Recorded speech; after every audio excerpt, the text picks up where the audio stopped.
That'd be great. Thank you, Alex. You are live. Okay, at 5:03, I am calling to order the Finance Committee for October 3rd. If we could get a roll call vote, please. Certainly. Councillor Cassett? Here. Councillor Lindell? Councillor Rivera? Here. Councillor Villarreal? Present. Councillor Romero-Worth? I am here, but having trouble with PrimeGov, which is weird.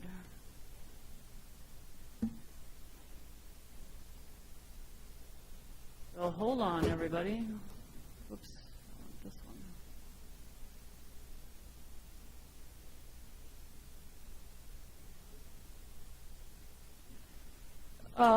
Emily Oster, what's the next item on the agenda? Madam Chair, the next item is approval of the agenda. All right. While I'm struggling with PrimeGov, are there changes to the agenda from the committee? Move for approval. Are there changes from staff? Yes, Madam Chair. Okay, I'm Members sorry. of the committee, we would like to withdraw item L. We plan to reschedule that to 10/17, the next meeting.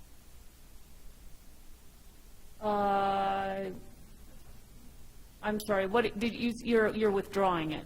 Yes, withdraw item L for this meeting, and we plan to bring that on the 17th. Withdraw is fine. All right, any other changes to the agenda? No. Changes from the committee, we had a motion to approve, do you want to? Move for approval as amended. All right. All those in favor, aye. Anybody opposed? That motion passes. Unfortunately, I still don't have an agenda. My PrimeGov is frozen. Okay, we are on to the consent agenda. Are there changes to the consent agenda from staff? No, Madam Chair and members of the committee, no changes to the consent agenda. Okay, what would the committee like to hear? Councilor Lindell. I pulled item C and item H. Other items? Madam Chair, Yes. I also have questions on item H and also pulling item I. Okay. Thank you. Other items? Councilwoman Cassett. Just also want to add my voice to polling item H. Okay, anybody else? All right. Can we get a motion? Move to approve as amended. Second. Motion and a second to approve the consent agenda as amended. All those in favor, aye. Aye. Anybody opposed? Anybody abstaining? That motion passes. Where are we? Okay. All right, we have the FY21 audit update, and we have our new finance director, Emily Oster, here with us, as well as Ricky Bejarano, and looks like Mr. Bejarano is approaching the podium to take the presentation reins. Welcome. Madam Chair, members of the committee, good evening. I'm happy to report our entrance conference for both the FY21 and the FY22 audits will occur this Thursday, October 6th at 9 a.m. And CLA continues to work judiciously towards actually with both verifying information for the 21 audit to present to the auditors, as well as completing information on 22. And CLA and CRI, CLA being the accounting, remediation, and audit prep contractor, CRI being the actual external audit firm, are going to begin to work together very shortly. They've already been in contact, and after the entrance conference, then they'll be moving forward, working together. With that, I stand for questions. Questions from the committee? Thank you for being here. Appreciate it. Okay, I now have an agenda. We move on to the Midtown moving forward. We have the a presentation on the economics of the land development at Midtown presentation series. We're going to do this in 3 parts. Tonight is Midtown Today, the current financial status, and we have Rich Brown, that's what you get when you combine, yeah, never mind, Office of Economic Development Director, and perhaps others maybe on Zoom. Madam Chair, perhaps others. One on Zoom, I'm waiting for Mr. Hernandez. He was running late from another meeting, but Okay, Ms. well, Filzer will be here. here we have Director Brown. Welcome, and I'll let you take it from here. And, oh, are we going to need to be able to see that screen? Yes, so I was going to ask Alex if you could pull up the screens. We have she's running the presentation, Ms. Filzer is. Madam Chair, Yes. just a clarification. In our packet, there's 2 versions of the presentation.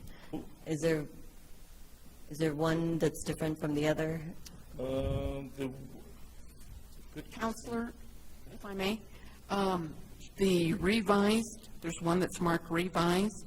That's the most current one. Okay.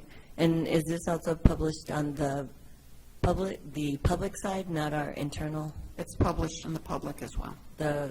It's attached, The attachment is public. I don't see it, but maybe you could double check. I don't see it on that side. Thank you.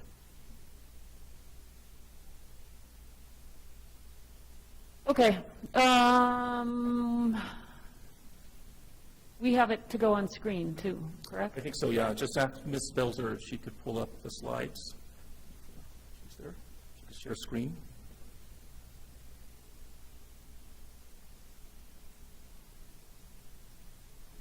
Big C. There she comes. My apologies. I just rejoined as presenter. Let's see. There you go. Can you all see it? Not yet. Not yet. Oh, I need to share slide. Sorry.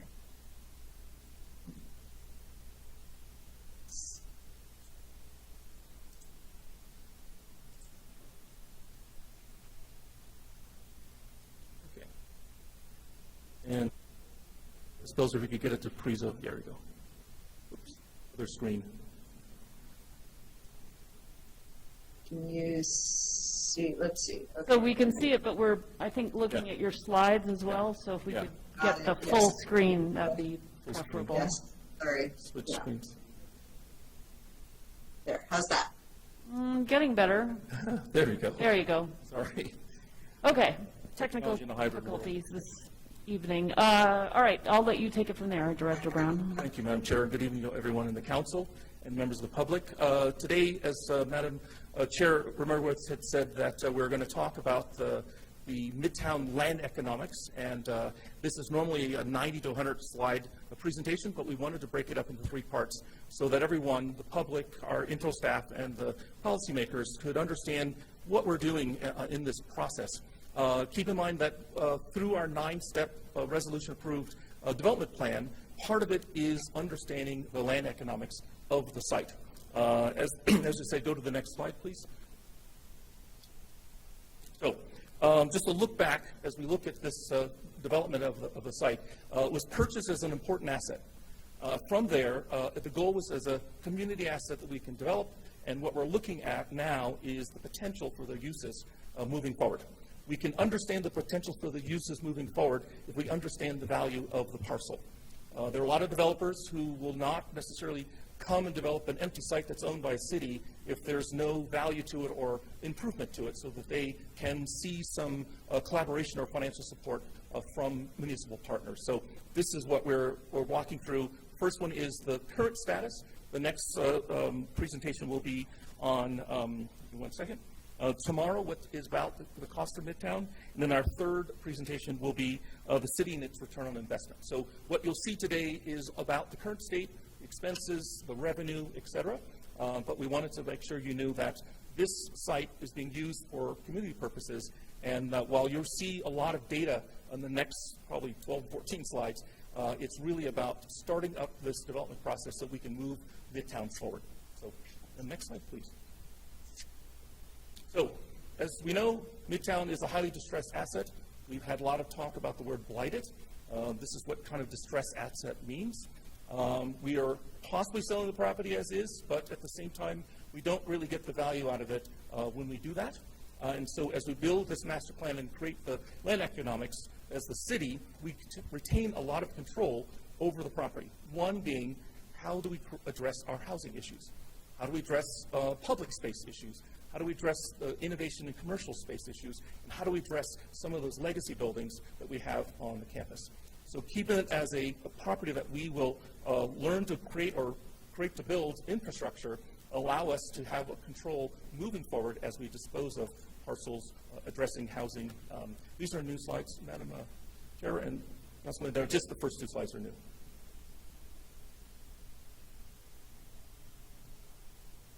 You might have not have the first 2 slides. I wanted to give some context. So you should have this.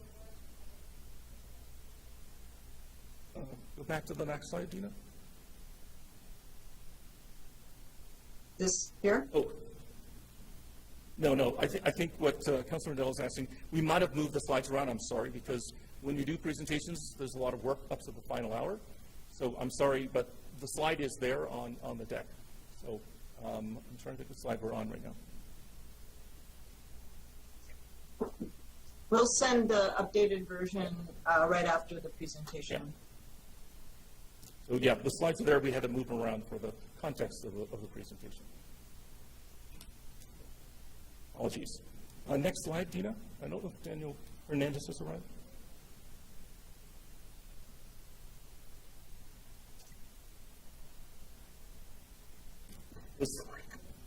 Okay, we'll get this presentation exactly as it is in the exact order Yes. after the meeting. Yes. So we're just going to have to bear with it. Yes. So yes, on this screen is the order that we moved it into after we had many meetings on presenting this today. So, but the slides are still there, it's just we moved the order in. So today's agenda is about the Midtown purchase and cost, the current revenues, property disposition, and then the financial self-sufficiency. So as we move to our next couple of meetings and reviews, we will talk through these pieces around the economics of the land for the property. So with that, I'm going to turn it over to Ms. Belzer. Are you next to the next one? Yeah, unless Daniel is there. Daniel has not arrived. Okay. Good evening, everybody, and I apologize for being an unattached voice here. So if anybody wants to stop me, please say so verbally because I can't see you. We want to talk to you today about the types of costs that Midtown is currently incurring. And to give some context, as Rich said, to the sort of big story of the land economics. And in doing this, we want to break out the kinds of costs and start to talk about Midtown a little bit as a real estate development project, as well as a community asset and community benefit. So we're looking at a dual track here. So in terms of looking at the costs, there are 3 categories of costs that we want to be talking to you about. First are the interim operating or holding costs, and this is what it costs to manage the site during the transition from having the Santa Fe College of Art and Design close down, move away, going through all the planning process. And this involves maintaining the landscaping, doing security, repairing buildings, paying the debt service. So these are all the kinds of costs that the city is incurring on a monthly basis. Then there are also the pre-development planning costs, and this is to prepare the site for the rezoning and the ultimate disposition or sale. So this is the work that we've done on the feasibility analysis, which I'll be showing you in 2 weeks. On the 17th, we'll be talking about financial feasibility and what the return will be, what we're projecting the return to be on land sales. We've done a traffic analysis. We've done various infrastructure studies. We've done a lot of community engagement with our MEP partners. There's the legal and land development, and then the consultant team. So this is the work that we're in right now. And then finally, there will be capital costs. These will be the costs to actually prepare the site for redevelopment,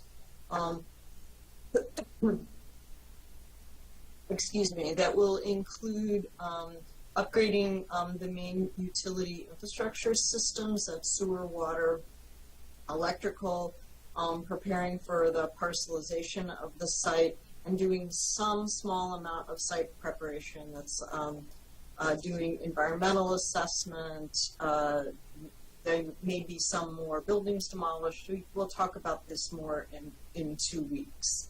And we'll also talk about how we're going to pay for a lot of these costs a little bit today, and then again in 2 weeks. So Midtown will continue to incur costs for several years. This is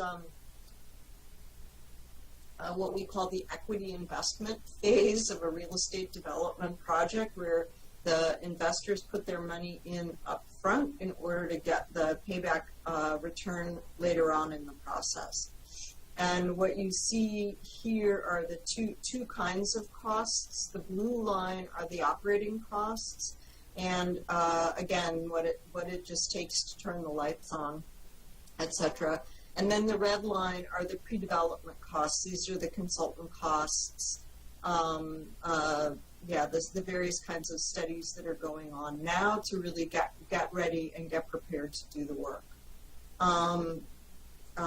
These costs, the schedule down here is an estimate of a timeline, but what you can see here is that we're really at the peak of these expenditures, and some of these operating cost numbers include costs that are being invested in buildings that the city will then be occupying for several years. So some of these investments are not because the city has to just like fix a roof or something. These investments are actual improvements to buildings that then the city will be able to utilize over the next few years as you transition out of the current city hall and use various buildings on the campus. So again, this is why these costs have peaked now in between 2020 and 2022, and why you see them start to decline. And again, these are estimated costs, but we expect everything to be wrapping up in just a few years.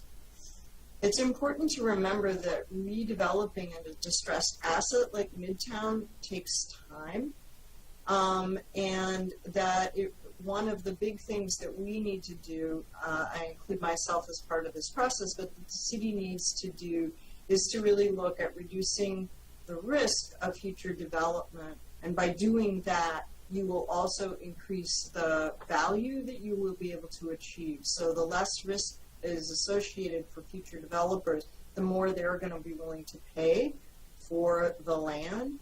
And then the other thing is that all of the planning that's taken place, the rezoning process that we're going through now, the testing of the infrastructure systems to see where the weaknesses are and where improvements need to be made, the environmental testing, all of those things are all the kind of planning that any kind of developer would have had to do. So the time that we're taking now to do this work is what any developer would have to do. You need to have a plan in place.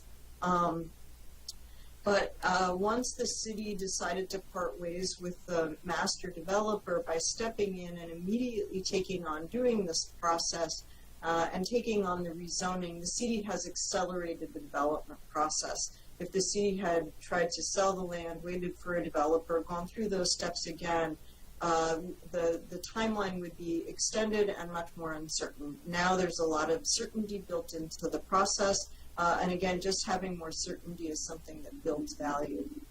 The city is already moving forward with projects and some property disposition. There are several requests for interest or requests for proposals that will be going out on some of the low-hanging fruit at Midtown. Some of this is land that will be going to affordable housing developers, and some of it are buildings that we know that community groups are already interested in. So the city is already positioning itself to start to move property out of the city's control, even starting later this year. And all of this activity and moving forward will continue to increase the certainty and reduce risk for future developers, as Rich said, by showing that the city is a strong and viable partner. So in trying to understand Midtown's current net operating income, and net operating income is a standard real estate way of approaching an asset like this, where you look at the revenues and then you subtract the costs and you get your net operating income.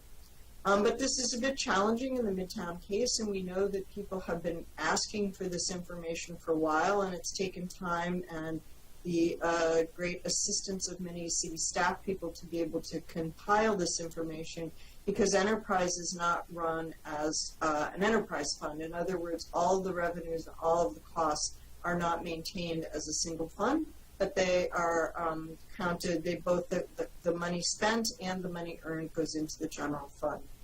So what we've done here is captured both the costs and the revenues since 2018.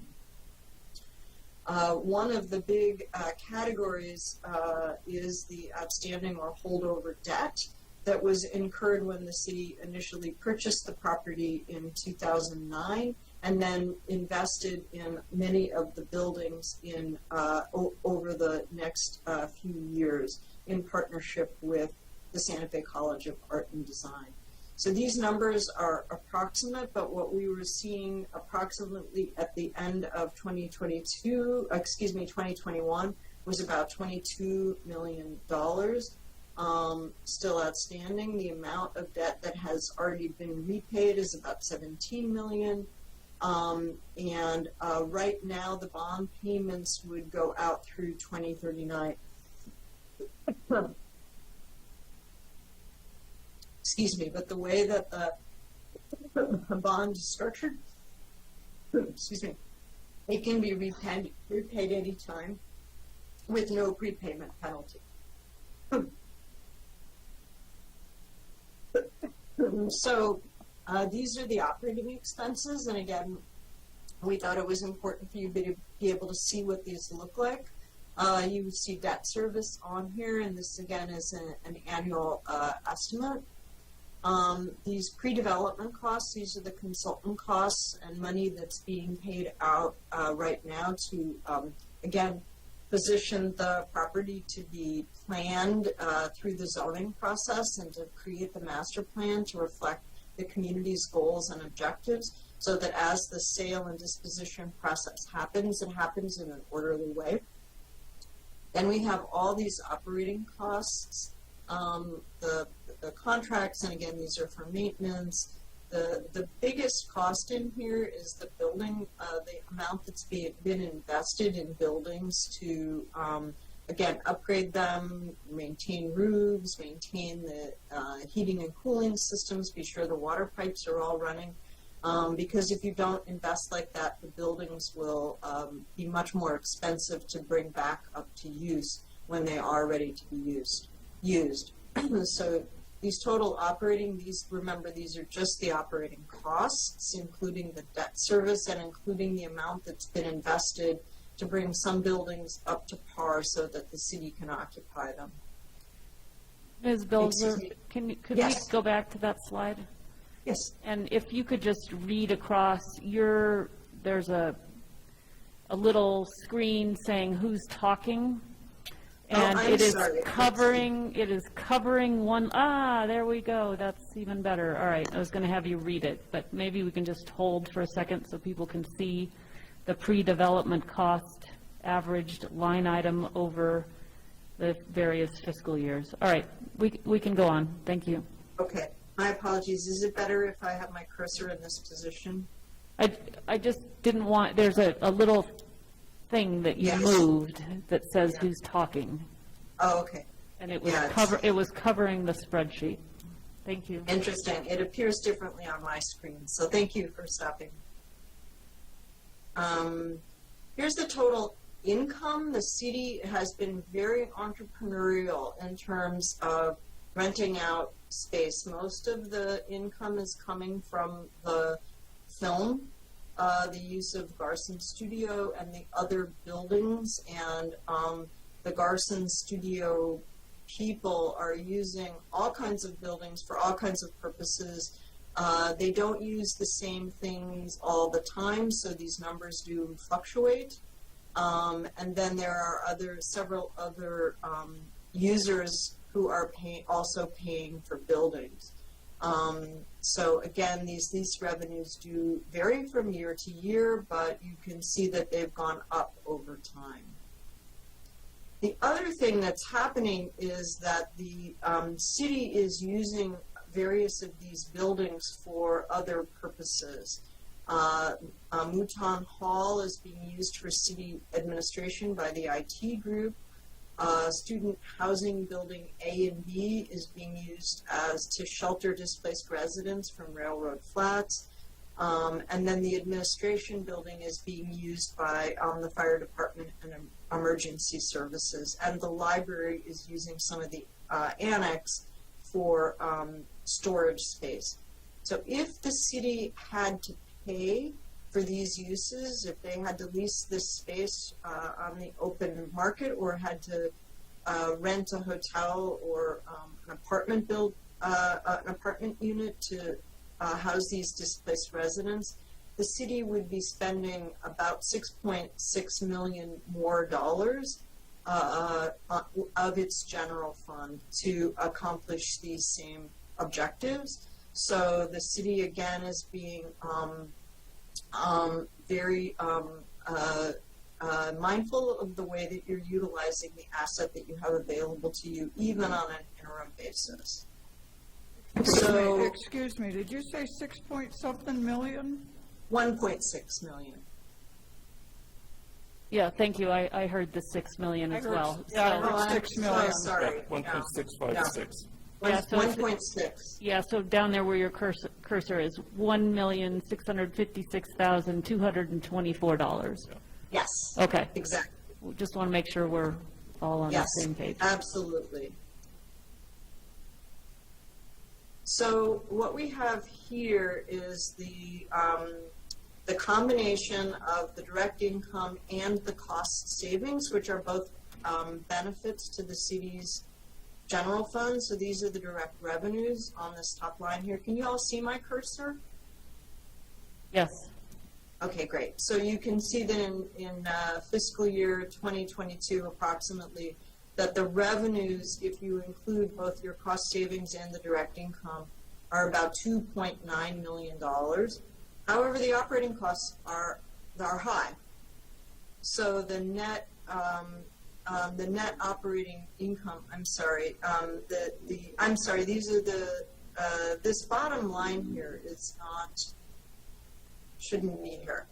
It's NOI after cost savings.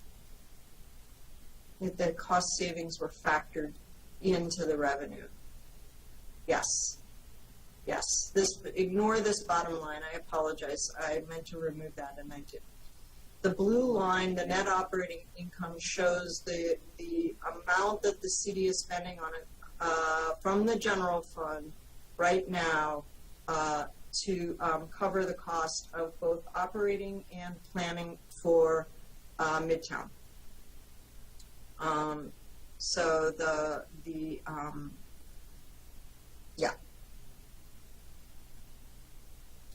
So just in terms of the pre-development and planning costs, this is the total number that's been expended over time. These costs are being used to do the rezoning and the planning, to do the site preparation and get ready for the disposition, which again is going to start later this year. This includes the costs for the planning and economic consultants as well as the public engagement.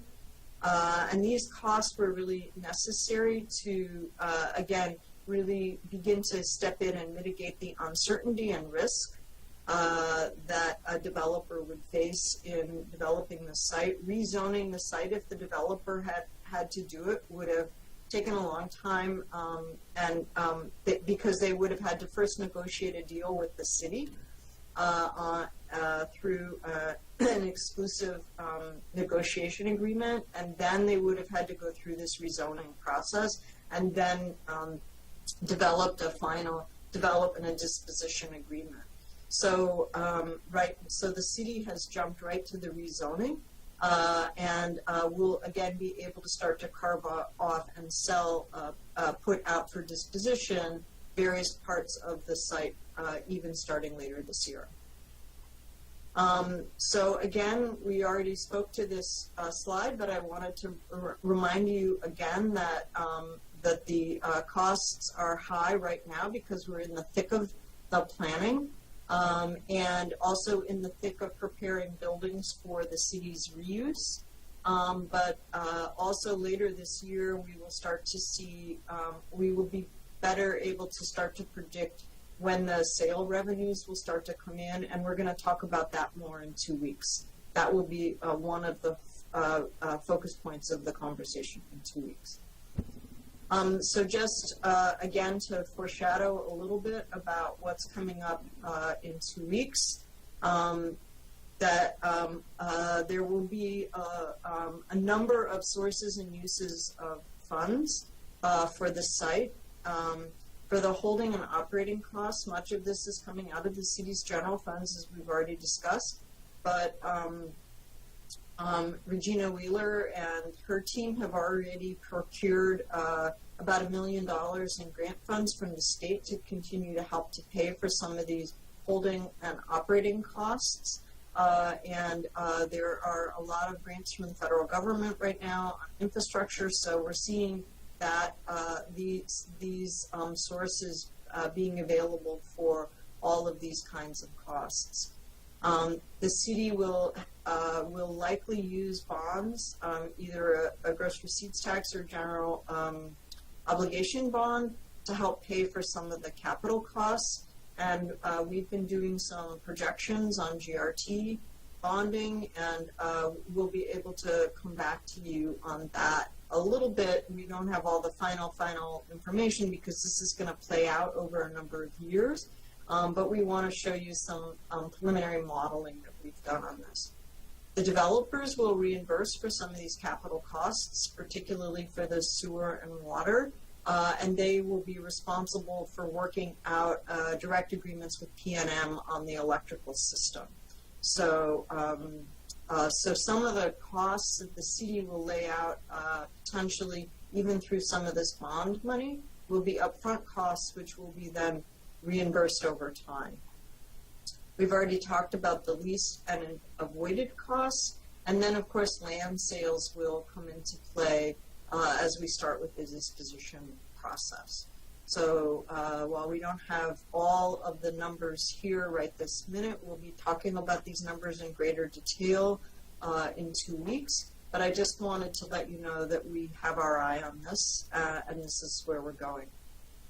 And then finally, the key thing to really underscore here, and again, we'll talk about this more in 2 weeks, is that land sales are going to provide the bulk of the revenue for the reimbursement, for the outlay of costs. At the same time, the city will be getting access to certain building assets like the library and the theater that would never have been built new like they are, particularly the theater. So it'll be really exciting to be RFPing, to put this out for an RFP later in the year to give community members a chance to have access to an asset like this, which is very scarce and hard to come by.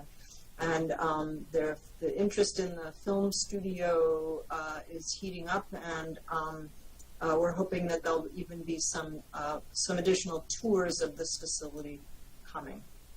And again, affordable housing is a huge issue.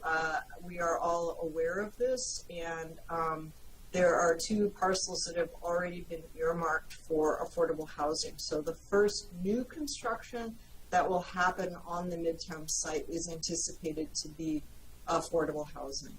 So the tan, again, here is mostly where there are existing buildings that can either be sold for what we're hoping is a good profit, which includes the film studio complex here, and then buildings that will be community assets that the community will be able to take advantage of early on, including the theater, the library, and these parcels that will be going for affordable housing. So again, we'll be back with you on October 17th to talk more about the land sales, the sort of longer term looking forward projection here, a little bit more about the management and ongoing cost of that, and then on the 31st, we'll be talking about about the public policy, the community benefits, and some of the other aspects of the site. So I'm going to stop sharing my screen there, and let's see. So, and just so you know, Daniel Hernandez has joined us in the chamber, Great. Yeah. in case you were not aware. Maybe somebody texted you that.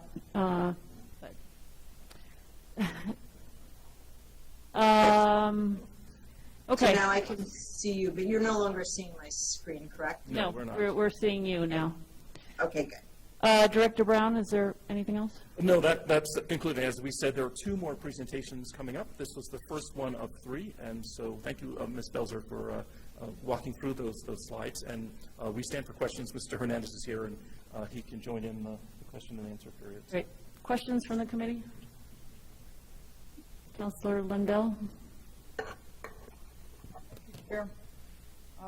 If we could go to page 9, well, who knows what page it is in your slide deck? Just the title would be told. Avoided costs and benefits to the city. Let me bring that slide back up. Let's see. Let's see. Let me share my screen. And let me go to that slide.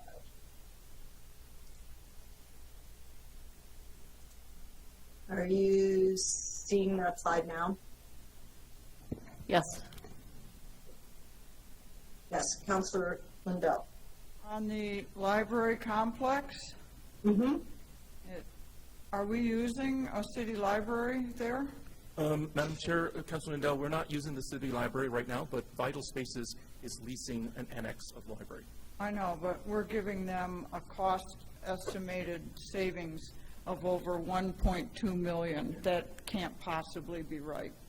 The city is using space there for the Storage, yeah. library system is using a lot of space there for storage. Actually, the Vital Spaces is paying rent, and so their rent is in this number, and the rest of this number, this 56,000 square feet, is actually all being used for storage. I'm sorry, but that doesn't make sense to me, that Yes. we're considering that avoided costs and benefits to the city.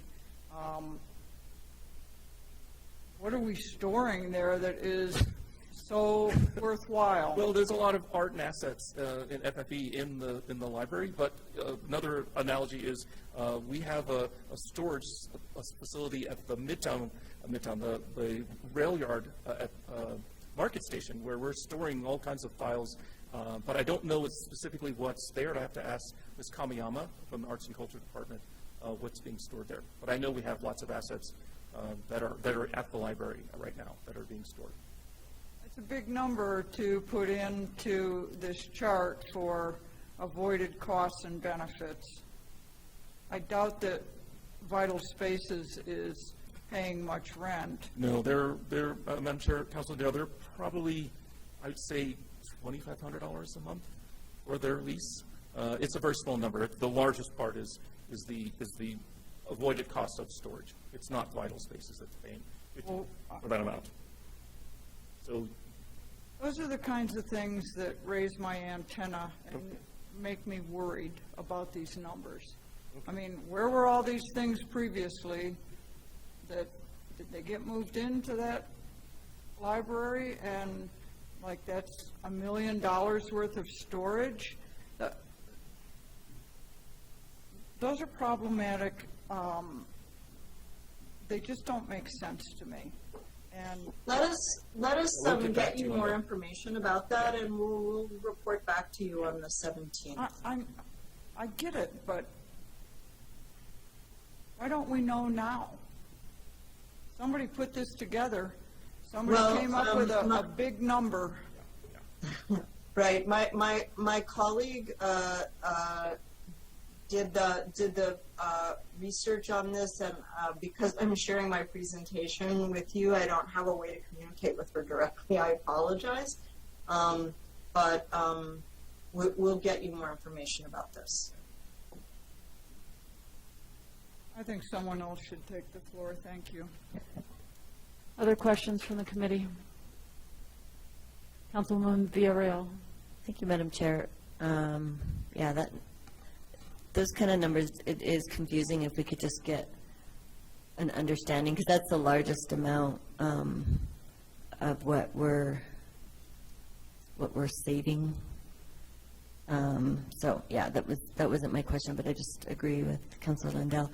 I had a question. It's hard for me to figure out which slide to go to, but the one that had to do with, hold on, let me find it. The pre-development planning costs, and there was a chart with the Midtown consultants and listing the current partners that we have. Is that amount the 1,753,000? That is up to date, starting at 2019? 2018, 18. cumulative cost. Okay, because in 2018, we didn't have, With community development to start. okay, but there weren't any consultants during that time. It didn't show that in your breakdown here, which I can't find now, that we started in 2019? Daniel started in 2018, so he was one of the first to join. We did start the costs in 2018. On one of your slides, it didn't show that, but I can't find it because I'm looking at two different versions that were in our packet material. If you could just confirm that, making sure that we know that that started, that was a cumulative of 2018. Yeah, the one slide you may be thinking of that one there. I think it says FY18. It comes up to June of 2018. Okay. All right. And then the other one was the slide about how will Midtown pay for itself, and there was a matrix with X's, but the ones I have, the X's have changed since then. So Yes, this is the one slide that changed between those two versions that you have. Right, so we just updated and refined this one a little bit further. So can you explain this again? Because I was looking at the past one, and now there's more X's, like general funds. It also includes capital now. And then the land sales, the original matrix only had an X on capital. So now you're saying land sales will also... They could. These are kind of overlapping, and they could be put, once you get those land sale revenues, you can basically use them for anything that the city prioritizes. These are unrestricted funds. So that's another real benefit of these land sales, is that they are unrestricted funds, so you can use them for capital costs, you can use them for operating costs, or you can use them for pre-development costs. So that's why we indicated that this could be the case. Okay. And then the general fund costs, again, the reason that that's been checked for the general funds is because if you do issue a gross receipts tax or a general obligation bond, that those bonds will be against all of the city's revenues, not just revenues generated from Midtown. and they would be paid back out of the city's general fund. That's generally how you pay back, because the gross receipts tax come into your general fund, and then they get paid out through your general fund. So that's why general fund is taxed there, and these different sources are sort of overlapping. So the general fund would be getting revenue in that would be then going to pay back bonds. Bonds are not a revenue source; they're a way of borrowing money. Right. So the bonds are a little bit of a outlier here. They're not the same. All of the rest of these represent actual revenue. Got it, okay. And then the other question I had was that row for grants. Mm-hmm. And if we have applied for grants currently? Yep. And You are have those, applied for grants and you've received a confirmation that you can get the grant from the state, and you're waiting for the audit to be finished, and then you'll start getting grant revenue. I believe there's about $1 million. and so that's it. Can you elaborate more about that? Yeah, Madam Chair, Councilor Villarreal, the grant is considered ICIP, and so I originally requested $50 million, but it was shaved down to about $1 million in our ICIP coming up, and it was one of the priorities that you approved moving forward. So once the audit's done, we're hoping to receive that grant for operating expense. Is that a grant or It comes into the city as a grant. but a legislative appropriation? Yeah, appropriation, but as a Got it. grant, because it's not from our general fund. Okay, and then the other question, there's a lot of funding from what I hear at the state level for grants that will cover or support affordable housing initiatives, and I'm wondering if we've looked into that to see if Midtown could be eligible for those funds? Madam Chair, Councilor Villarreal, we haven't looked at them yet, but as we look at Midtown as an opportunity zone, that's where you can bundle it up to allow for that, because it's a high vulnerability index location. So for affordability and affordable housing, it's another way to look at getting state grant funds separate from this capital expense. Okay. I guess I'm just thinking of the newly appropriated funds that I don't know what the amount is, but it's pretty hefty, that the state allocated for jurisdictions to tap into, and I'm just curious if we've looked into that to see if we can be eligible for ways to offset our costs for affordable housing initiatives and development. And we haven't, I can have Mr. Hernandez speak to it, but I think we will, once we figure out our I think she had a slide that said phase 1, phase 2. Once we figure out our housing disposition strategy, we will put that as a part of the RFP to say that as a city collaboration, we'll call it public-private funding, that's one way that we will be able to pursue it with them, whoever the developers are. That we would apply for those funds in partnership? Okay. All right. I think that's all I have for now. Thanks, Madam Chair. Thank you. One just quick thing, on that grants, can we, if that's really legislative funding, can we note that it's grants and legislative funding on that column? Because I think it's confusing. I mean, that may technically be some deep, dark accounting chart thing, but let's call it what it is. Well taken. Councilwoman Cassett. Thank you so much, Madam Chair. Thank you, everyone, for being here and for this series of land economics. I did have some questions if we can look at the dispositions. First of all, they say 2022 dispositions, and we are at the last quarter of 2022. Are we actually going to be disposing of these 3 listed items this year, or? The RFPs will go out this year, hopefully within the next few weeks. The 3 that are listed there will, they're drafted actually. We're just waiting to get final comments on them from purchasing legal, but they should be going out within the next few weeks. The actual disposition probably won't happen until next year, because they're going to be doing their analysis on the buildings and putting their budgets together for both renovating the building and then their operating budgets for income from tenant leases that they, for example, the Visual Arts Center, and then programming at the Performing Arts Center. So we'll want to see and negotiate both the capital budgets and the operating budgets to determine the disposition price. Okay. And then for the visual, and we've discussed a little bit the production studio, but for the Visual Arts Center, the Performing Arts Centers, are we, there was this conversation about this access to community assets. And I know this has frequently been a conversation with everything Midtown, is how do we balance both the city's economic needs as well as what we would like to see in terms of benefit for the community, and really making sure that the Visual Arts Center, the Performing Arts Center, is something that can be accessed by the entire community and not just people who have a lot of money. So I'm curious how those RFPs, to what extent we can discuss them at this time, are really being drafted, and how we are going to be balancing that component. So it really is a community asset and not just a money maker for the individuals that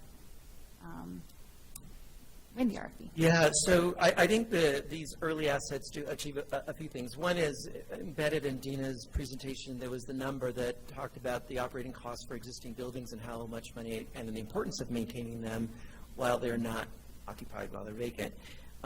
These were, for lack of better words, low-hanging fruit, meaning that we can then directly address that level of burden on the operating expenses by releasing and getting these buildings back into reuse. And so that's one clear financial objective that we have in releasing these early projects. The second one is the community engagement process told us a lot about what the priorities were and what will bring people to Midtown over time. So we're seeing these assets as the assets to bring people back, to enliven Midtown, to create a market interest in Midtown for the developers, and then for the community to have them as resources. So we're thinking of them as civic resources, and the way that the RFPs are framed as, what will bring the public here at a full spectrum of the public, and the type of programming and tenancy that would do that. And it's also clear in the RFP that the city does not anticipate funding ongoing operating expenses, so their budgets have to basically, run in the black, so that the tenancy is varied from affordable space to market rate space, so that they can internally subsidize the operating budgets in those spaces. Thank you. And does the Performing Arts Center includes the Greer Garson Theater as well, correct? Yes, that is the Okay. Greer Garson Theater, yeah. There's a lecture hall in there as well, I believe, in the back, but yeah. And for the Visual Arts Center, that makes sense. There's spaces that people would rent, and, kind of similar to how we do with affordable housing. Some of the more expensive housing is subsidizing the more affordable housing. With the Performing Arts Center, and maybe this is a question for the applicants, but how is that achieved in terms of really, we frequently talk about Santa Fe as an art city, but the access to the arts is, we don't really have equitable access to the arts, and really seeing how Midtown can be an opportunity to provide that more equitable access. And so I'm curious with the Performing Arts Center, how that begins to work. It begins to describe, in the RFP, it describes pretty much the same scenario as that mixed pricing would in the Visual Arts Center, meaning that we want the respondent to outline a program or programming approach that would have high-end programming so that they can pay operating expenses, but also include community-oriented events as well, so that would then be charged less. So that, again, trying to figure out what that balance is in their programming so that it runs the full spectrum of really community-focused kind of events, and then higher end that can actually help the organization to pay operating expenses. It's a fine balance. I've done a few large-scale performing arts facilities, and they're always, basically that's why they have ongoing donors, is to get them out of the red so that they can help fray costs for ongoing programming. Thank you. And I guess that does, make sense when I think about purchasing tickets to shows. And I'll be curious to see, what those look like with those applications, and maybe there are some additional creative ideas. Are we planning on, with these, with the rail yard, we always kind of talk about this really interesting dynamic where I believe we own the land, and then they own buildings. So with visual arts and the performing arts centers, are we looking at, kind of this combination, or are we hoping to actually sell off the land at this point? The RFPs at the very beginning says what we're sending this RFP out, and there is a bullet that says to either purchase or master lease properties. And then the second sentence talks about the preference that the city has to sell the property. We know that leases is always a struggle with the city to manage ongoing leases, being asset managers. But it does go on to say that whatever benefits the project and the city at the city's discretion. So part of the analysis for the, for us as an evaluation committee will be looking, or the revaluation committee will be to determine what disposition benefits the project and the city most. Okay. And then for these pieces in particular, I know that there's a lot of conversation about the, ingress and egress from the site, and I know there's a lot of concern from the community about the site. Have you seen that as part of these conversations with potentially interested parties of really this question? I mean, it's this really interesting balance I'm trying to figure out, how do we really make it, as we've discussed, how do we make this really valuable so that we are getting as much as we can, but we have to do a lot of work to increase the value of the property. And with these going early, some of these early projects that maybe were not already at the place where the full planning of the ingress and egress and the parking and the infrastructure and all these other components are coming into play. And so how do we start to take that into consideration with some of these early dispositions? The good news is there's existing parking on the site, so for these early projects, we'll allow them to use for a particular period of time the surface parking areas that are available to them for their events. Regarding the conceptual access points that were drawn into the master plan, I mean, the adjacent property owners that we spoke to, there's a few that didn't agree with us, but one, they're just conceptual, and it's a common practice to actually include conceptual connections on master plans at this scale. But we figured we don't want to rub people the wrong way, so we took them off. We're taking them off the plan and just generally putting arrows. But property owners who are fairly skilled developers will recognize the importance of connectivity and making connections to their properties, particularly when we're building a whole marketplace right at Midtown. There is every reason to assume that they would want to take advantage of that marketplace and consumers that will be living, working at Midtown.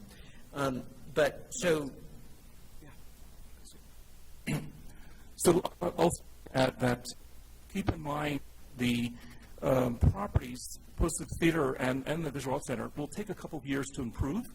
So there will be ongoing infrastructure going on before the doors open, the lights are on, and people are on stage. So there's a little bit of time lag where we concurrently can work on the infrastructure while the buildings are being improved.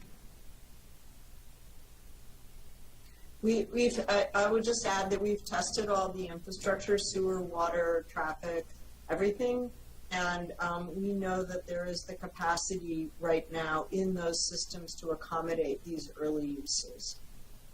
Wonderful, thank you. And then just my last question, discussing the, continued costs. We have an estimated zero at FY26. So is that the timeline is essentially that this time we think we'll be disposing of all parcels by FY26? Yeah, the goal is to, yes, both through the different sources that Tina's presentation outlined, as well as the land sales, again, to reduce the amount of operating costs we'll have with existing buildings. We'll go down by 2026. Disposition of initial parcels, so land value income, and then the addition of grants or government funding and bond helps to get us there. All right. But Daniel, do you think that all the property will be sold by 2026? Not by 2026, no. But the operating costs that the city is incurring will drop considerably by 2026, so you won't be doing the pre-development planning, and hopefully there'll be enough revenue coming in to cover the operating costs, but the land sales will continue beyond that date. Right. Okay. The other thing, too, is, one of the biggest dispositions that are going to go out the door is the expansion of the production lot studios. So that's there's several acres, there's over between 10 and 12 acres that are actually going to be disposed in that RFP. So that's quite a bit of area that we'll be releasing that will reduce our operating burden there too. All right, thank you. I believe those are all my questions for now. Thank you all again so much. Counselor Lindell. Thank you. On my slide deck, on the page Midtown Current Operating Expenses, Yes? you want to put that up on the screen so everybody can see it? Yes. Let's see. Sorry.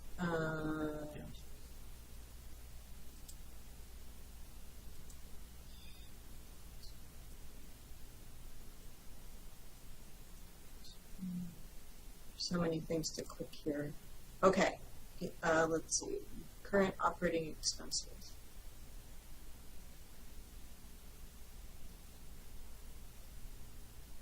Okay. We have a line there called contracts. Mm-hmm.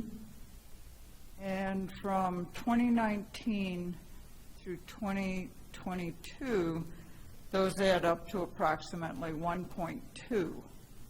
Mm-hmm. So then, in my slide deck, on page, well, it doesn't matter what page, pre-development planning costs, Mm-hmm. costs on Midtown consultants. That's approximately 1.7. What are the contracts on page 7 as opposed to the contracts on page, Yeah, the pre-development costs. These are contracts for building maintenance, roofing, repairs to the water system, to the extent that landscaping is done through contracts. These are the actual facility contracts associated with the campus. These are not the pre-development contracts that are focused on the planning. so those with the debt service, those add up this year to 4.2, and then if we added in on the pre-development planning cost, is that this year or is that multiple years? The pre-development planning is in here as an averaged annual cost at about $350,000. Although it has been less in 2018, as somebody pointed out, and much more through 2020 and 2021.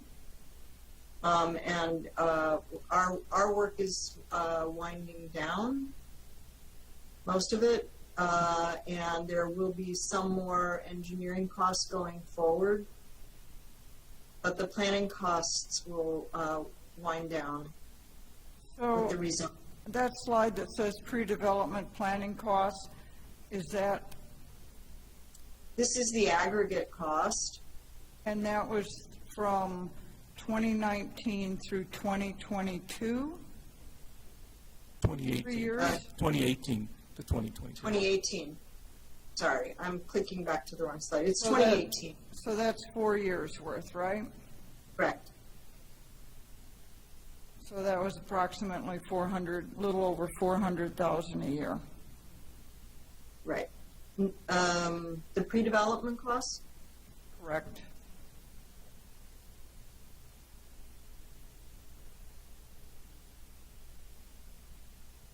I mean, it's at 1.7, if that's 4 years worth, it's a little over 400,000 a year. Right.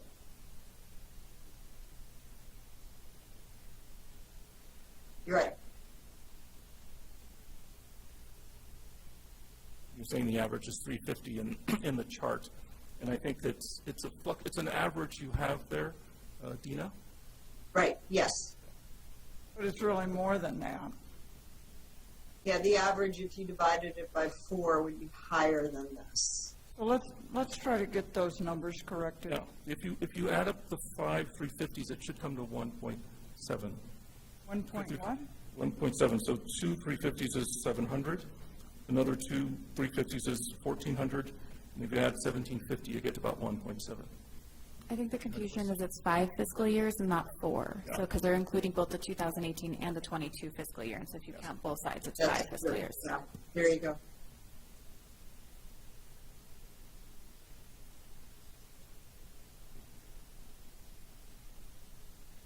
Disposition. Back to current operating expenses. So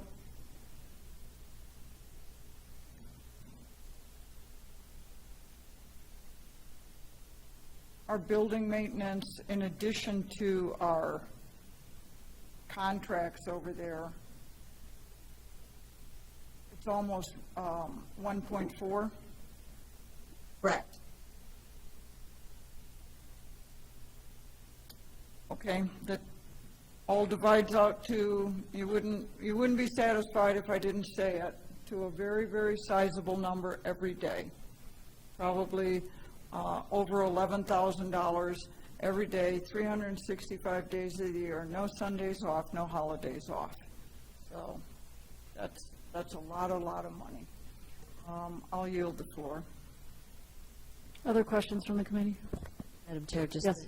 that same slide, that was the slide I was referring to where it said fiscal year 18 didn't have any contracts, it says 0.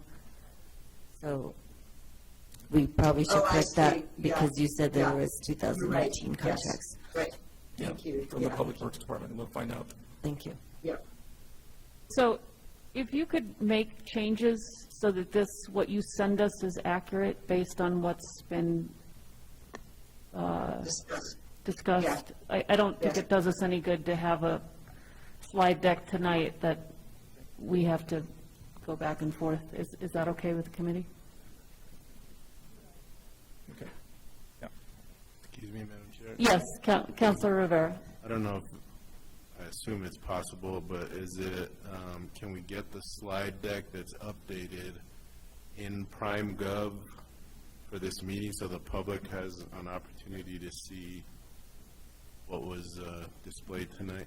Sure, we can do that. Or maybe, Counselor, could we put it in the packet for our next meeting? Because I'd hate for them to watch, I don't know, if they're watching today's meeting and they haven't, they're going to be lost and they don't have the materials different.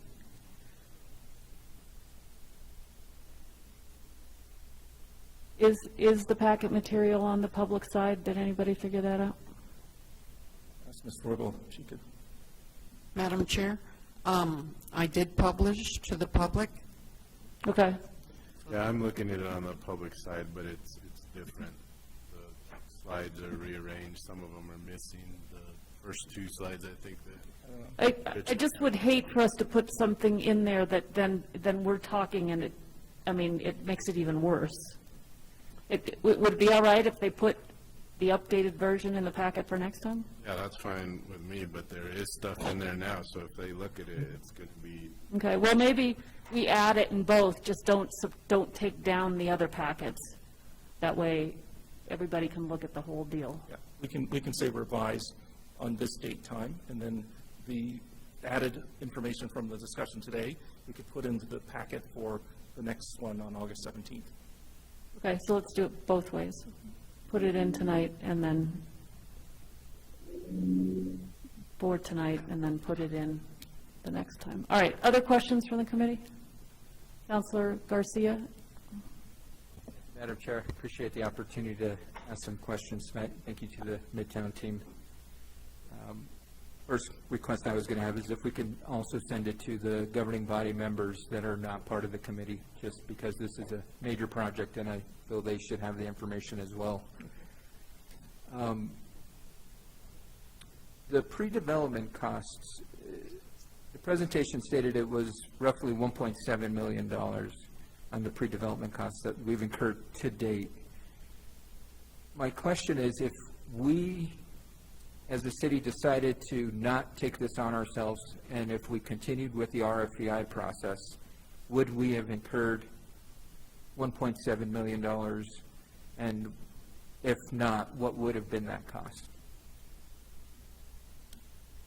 I'm going to ask Ms. Belzer if she could think through that. I would have an answer, but I'm making an assumption, Councilor Garcia, just because there are costs, these are costs they would have to incur, probably more, because we're internal staff, but I'll ask Ms. Belzer if she could speak to that, or maybe Mr. Hernandez, who's worked on development.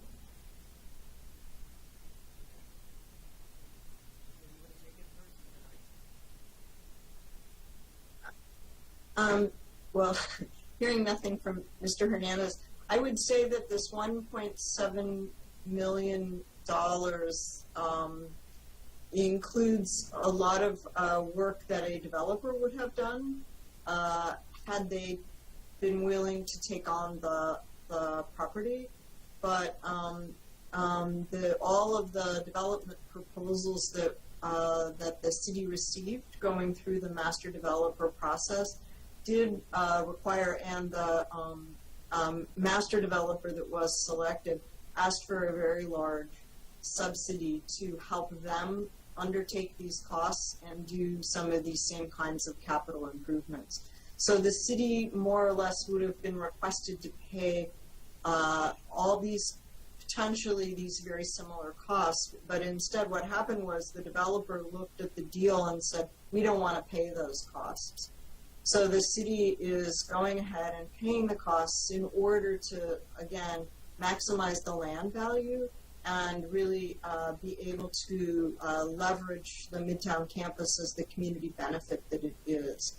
So I think without this kind of planning activity and without the rezoning, the development that is anticipated through the master plan could not have gone forward. So that's the point of this kind of investment, is that it opens up the opportunity to then do future development. The only thing I would add, I mean, I completely agree. The only thing I would add is I would say yes. I mean, we don't know what would have happened, but because we're not in that situation anymore. But in order for a government to be a good partner in a project at this scale, there's always going to be an investment that the city is going to take on, whether it's staff, consultants. One of the things that was very clear is that the city needed additional capacity in order to engage the private market in a project of this scale. So we had already sent out the RFPs for land economics and site planning and myself, and we knew in order to engage the developer. We all worked with that developer until COVID hit. They walk out, it's no more them. But one of the things that we heard very loud and clearly was that the city needs to do a little bit more investment to get this property up and running in order to get redeveloped, particularly since there was such a huge layer of interest in the public benefit of the project ultimately. So in some ways, maybe it was a blessing in disguise that by putting the city in control, yes, we had to invest in these pre-development expenses, but we were investing in making sure that the city controlled the outcome. And I think that's where we are today, is that we've created a master plan, the community development plan, that actually begins to control into the future what the public wanted and saw the site as a public benefit. So I believe that the cost would have probably been the same at the end of the day. But again, we're not in that situation. But in order to be a good partner, this is what cities have to invest in. Thank you, Mr. Hernandez. I really appreciate that. Going through the community engagement process, there were several locations of the property that the public expressed their desire to ensure it was maintained. With that, you have the library, Greer Garson, and I'm very surprised to see that we want to sell Greer Garson. It seems like that's the first approach. We're going to put out an RFP, which from my review of the community engagement feedback, that never was a request of the public, was to sell their performance art space. So my question is,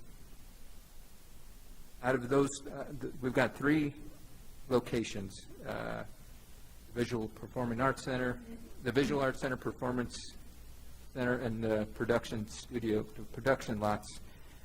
that we're hoping to sell this year. One, the public has never asked for the property to be disposed in that manner. I think that they're going to be very surprised to hear that some of these locations are wanting to be sold. Secondly, to the production lot studio, it was stated that it brings in a revenue of $1.2 million a year. In previous meetings, there was statements of us investing more money into the studio. Why would we want to sell this asset? What's driving us? It's not in the red. It's bringing in, it's one of the things that's, if not, it's bringing in the most revenue for us. We know that the film industry is only getting bigger. We're now taking on projects because Albuquerque doesn't have the capacity. Why would we sell such a great investment? And I'm just, what is the reason and justification? Because the public has never asked for it. I don't think the governing body has been ever given that approval to sell it. So where is the justification to sell these three, or dispose of these 3 locations? Through the community engagement process, the priority was not so much a comment on sale versus lease. The comments were really focused on making sure that whatever happens at the site, we're in the public interest. So again, programming at VA, at the Visual Arts Center, that there was community, that it was the preservation, stabilization, and enhancement of community arts and culture versus commercial arts and culture, I'm sorry.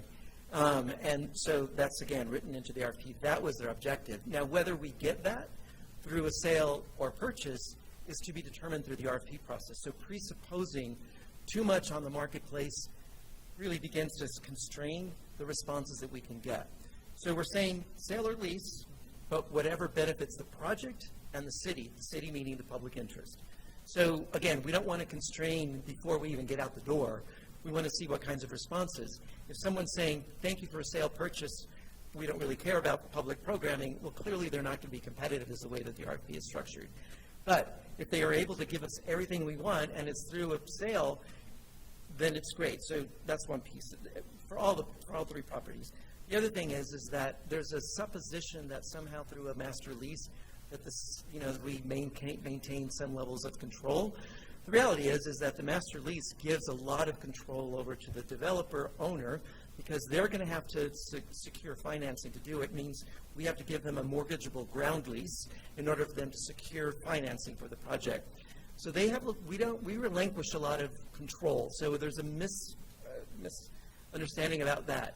But what is very clear in land law, and we have, not here anymore, but, we will enter into a disposition and development agreement that will have long-term requirements, performance requirements, if you will, of the owner, operator, developer of that property.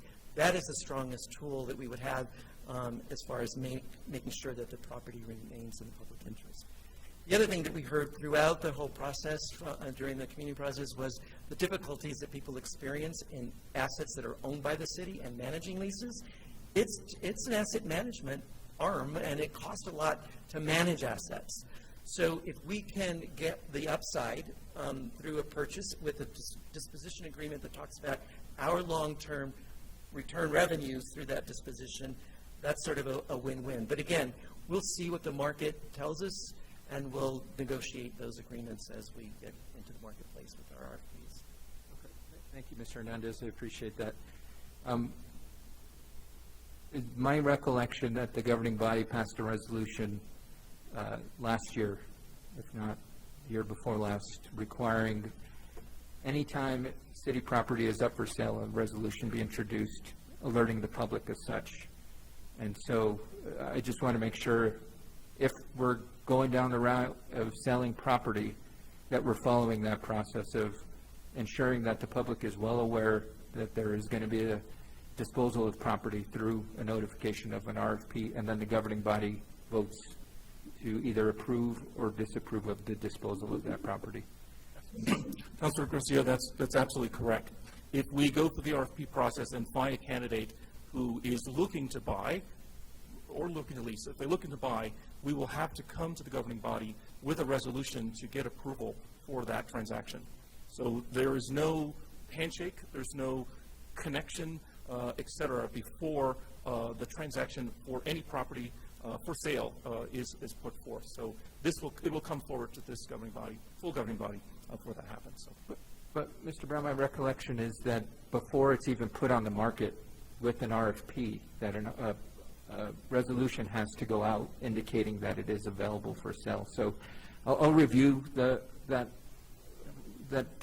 resolution we passed, but that was my recollection, that before we even put it on the market for sale, that a resolution be approved by the governing body indicating that we would want to dispose that property. So we can check back on Yeah, that. I'll check the resolution, because I think that gave us the approval to move forward with the transaction. Okay, and then just back to disposal of property, if I can get a plan, because we've got roughly $20 million left on the loan.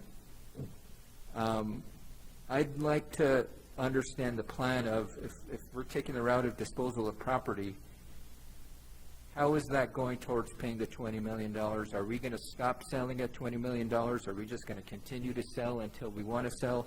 It'd be good to understand the disposal plan, because I think, as it was stated on the first slide, back in 2009 when this property was purchased, it was purchased as a community asset and not a community asset that would become a private asset that the public can potentially access.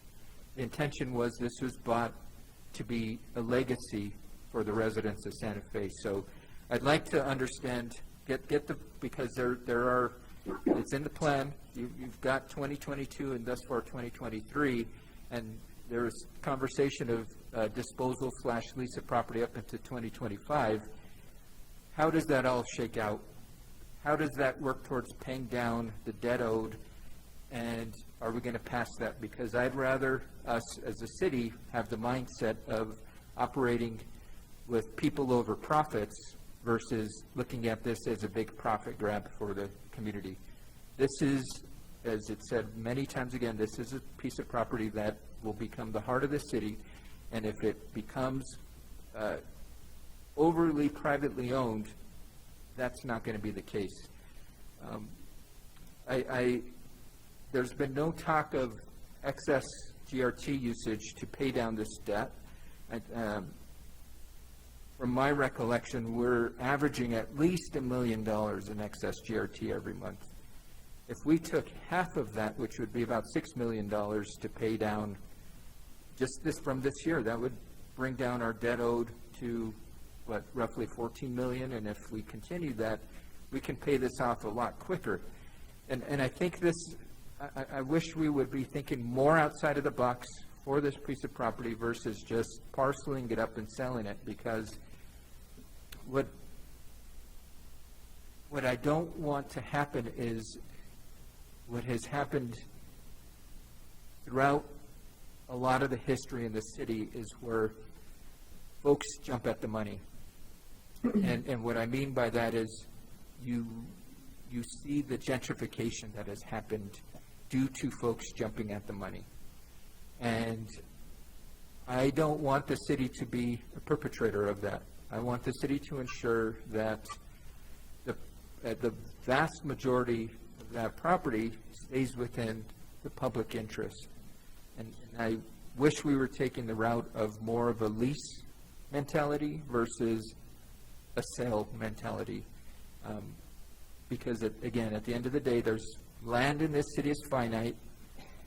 We've got to do everything we can ensure that we as a city government are moving forward in the best interests of the citizens. And so with that, thank you, Director Brown. I appreciate the presentation. Thank you, Madam Chair, for indulging me on letting me have some questions.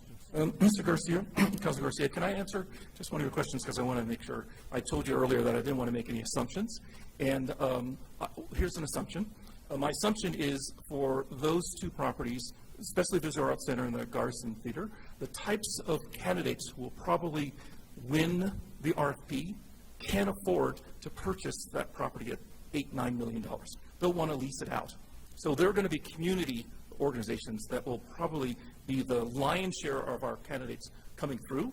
And that's just my assumption, but I want to be clear that I know that we talked about sale versus lease, but we've had all this community engagement, and we look at our community development plan, and we know that the way for us to promote the arts and culture of the city is have local organizations combine together and come through, and they just don't have that capital. And so they'll come through with a lease option, and their lease option will come with all kinds of great things that they want to do.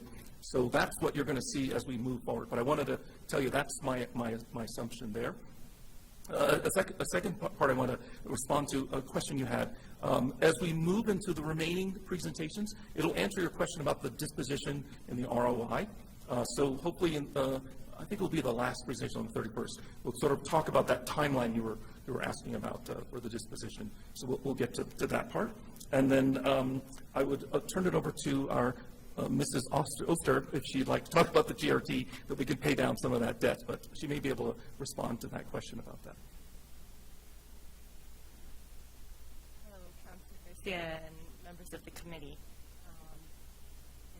I think the GRT picture is a little bit murky at this point. The recession word is out there, and we are planning to have the city's contract economist, Riley White, come and give you a presentation soon about what he expects to happen with regard to GRT in the future. But I think we need to be cautious. That would be my recommendation, and that we wait to see what Mr. White has to tell us about what he expects to happen with GRT as we move forward. Thank you. Couple of questions. Councilor Garcia, are you finished? Yes, thank you, Madam Chair.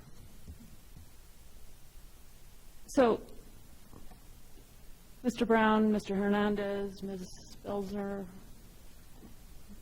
can't see your name, so I may be pronouncing it incorrectly. That's correct.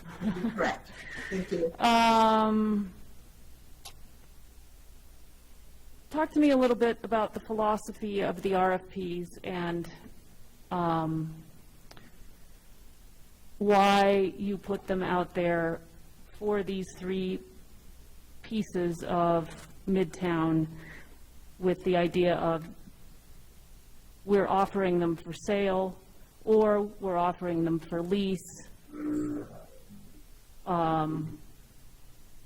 Why did you do it that way? You could have said we're offering them for sale, or you could have said we're offering them only for lease. Why did you offer them for both?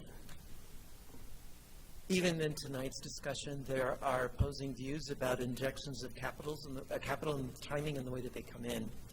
If we can achieve what the community goals were around public interest programming and tenancy, and possibly have a large injection of capital to use for infrastructure, if we start building infrastructure, we can start selling parcels sooner.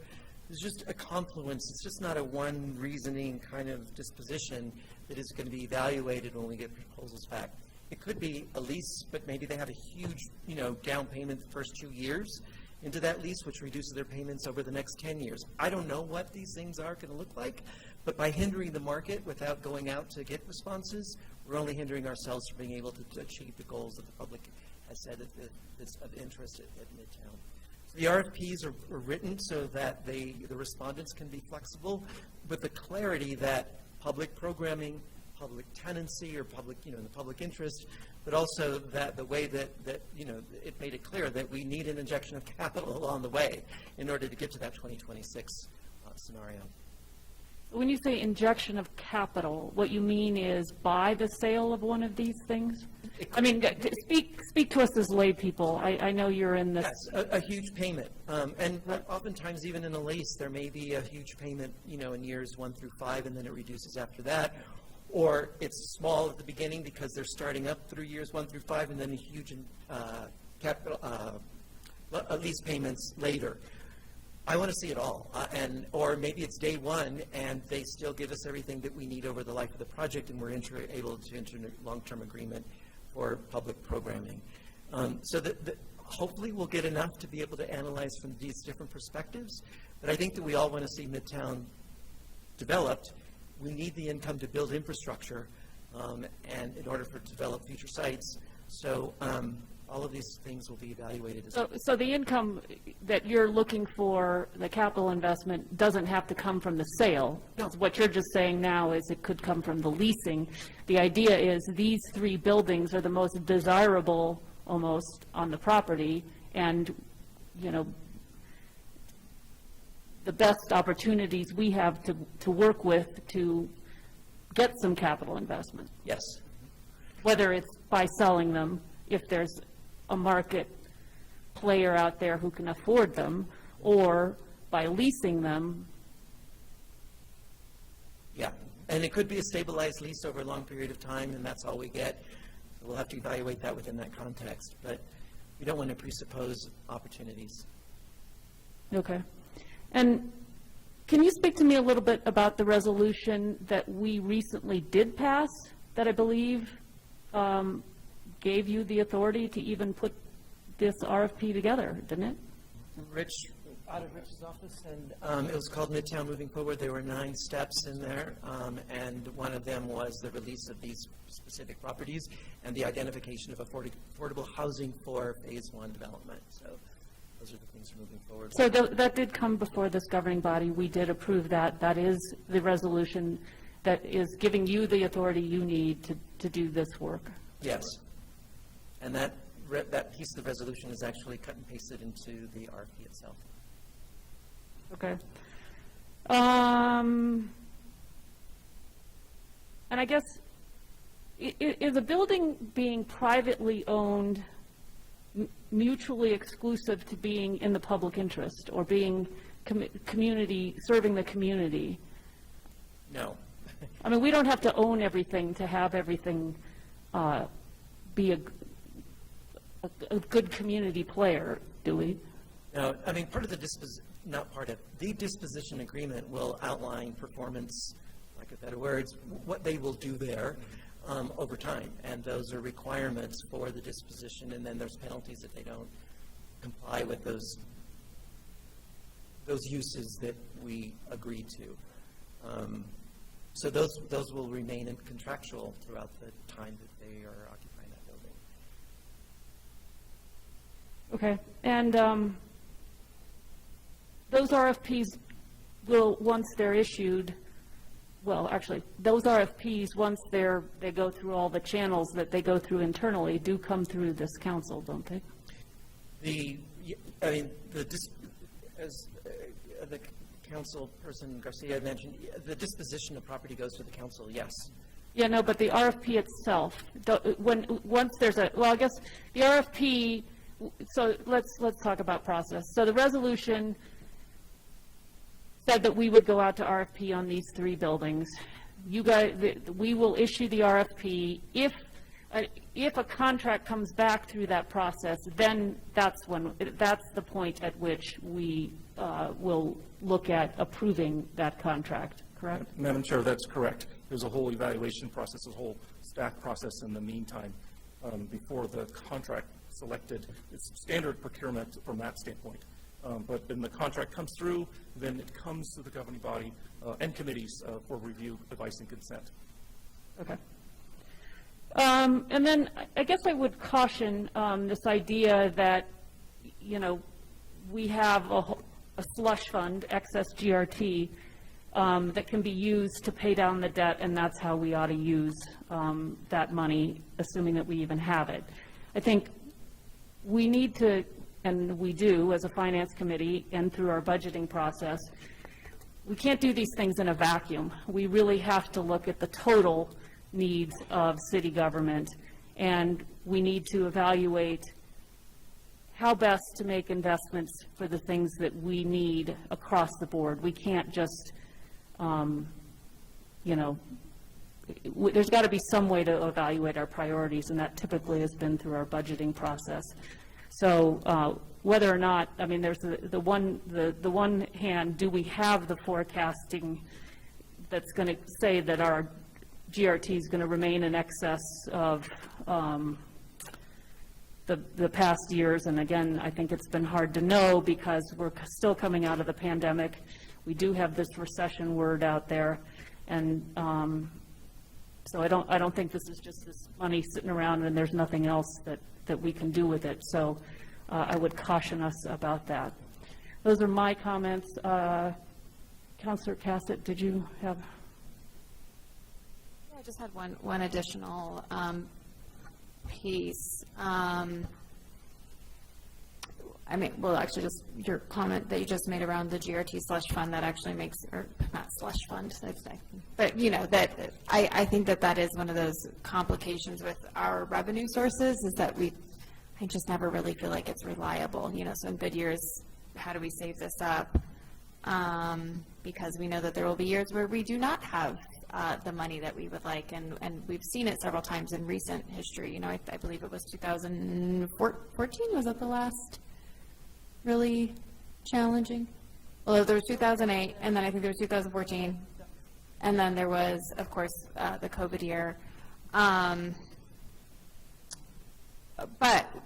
kind of back to this conversation, I believe that this will probably be covered during the October 31st meeting.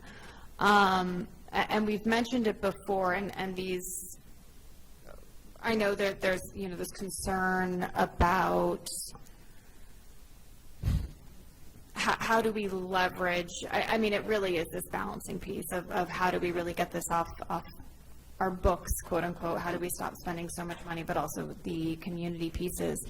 And we have talked about our ability to leverage the fact that we own the land to kind of extract more community uses. Now that can happen both with a sale scenario as well as a lease scenario. Am I correct that we can leverage those pieces, or that land ownership piece, to make sure that we're getting the community benefits that we really heard from the community, regardless of the land ownership scenario? Can you talk to me a little bit about maybe what the pros and cons would be of a sale versus a lease with that goal in mind?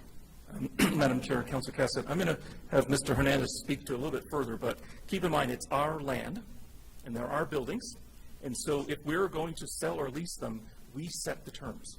The terms are set by the city, the community development, community engagement, and our master plan. So first and foremost, it is our land, and we set the terms so that when we do receive responses, based upon how we lay out the framework, those responses are evaluated based upon that framework and our terms of what we want to dispose the land or lease the land for. So.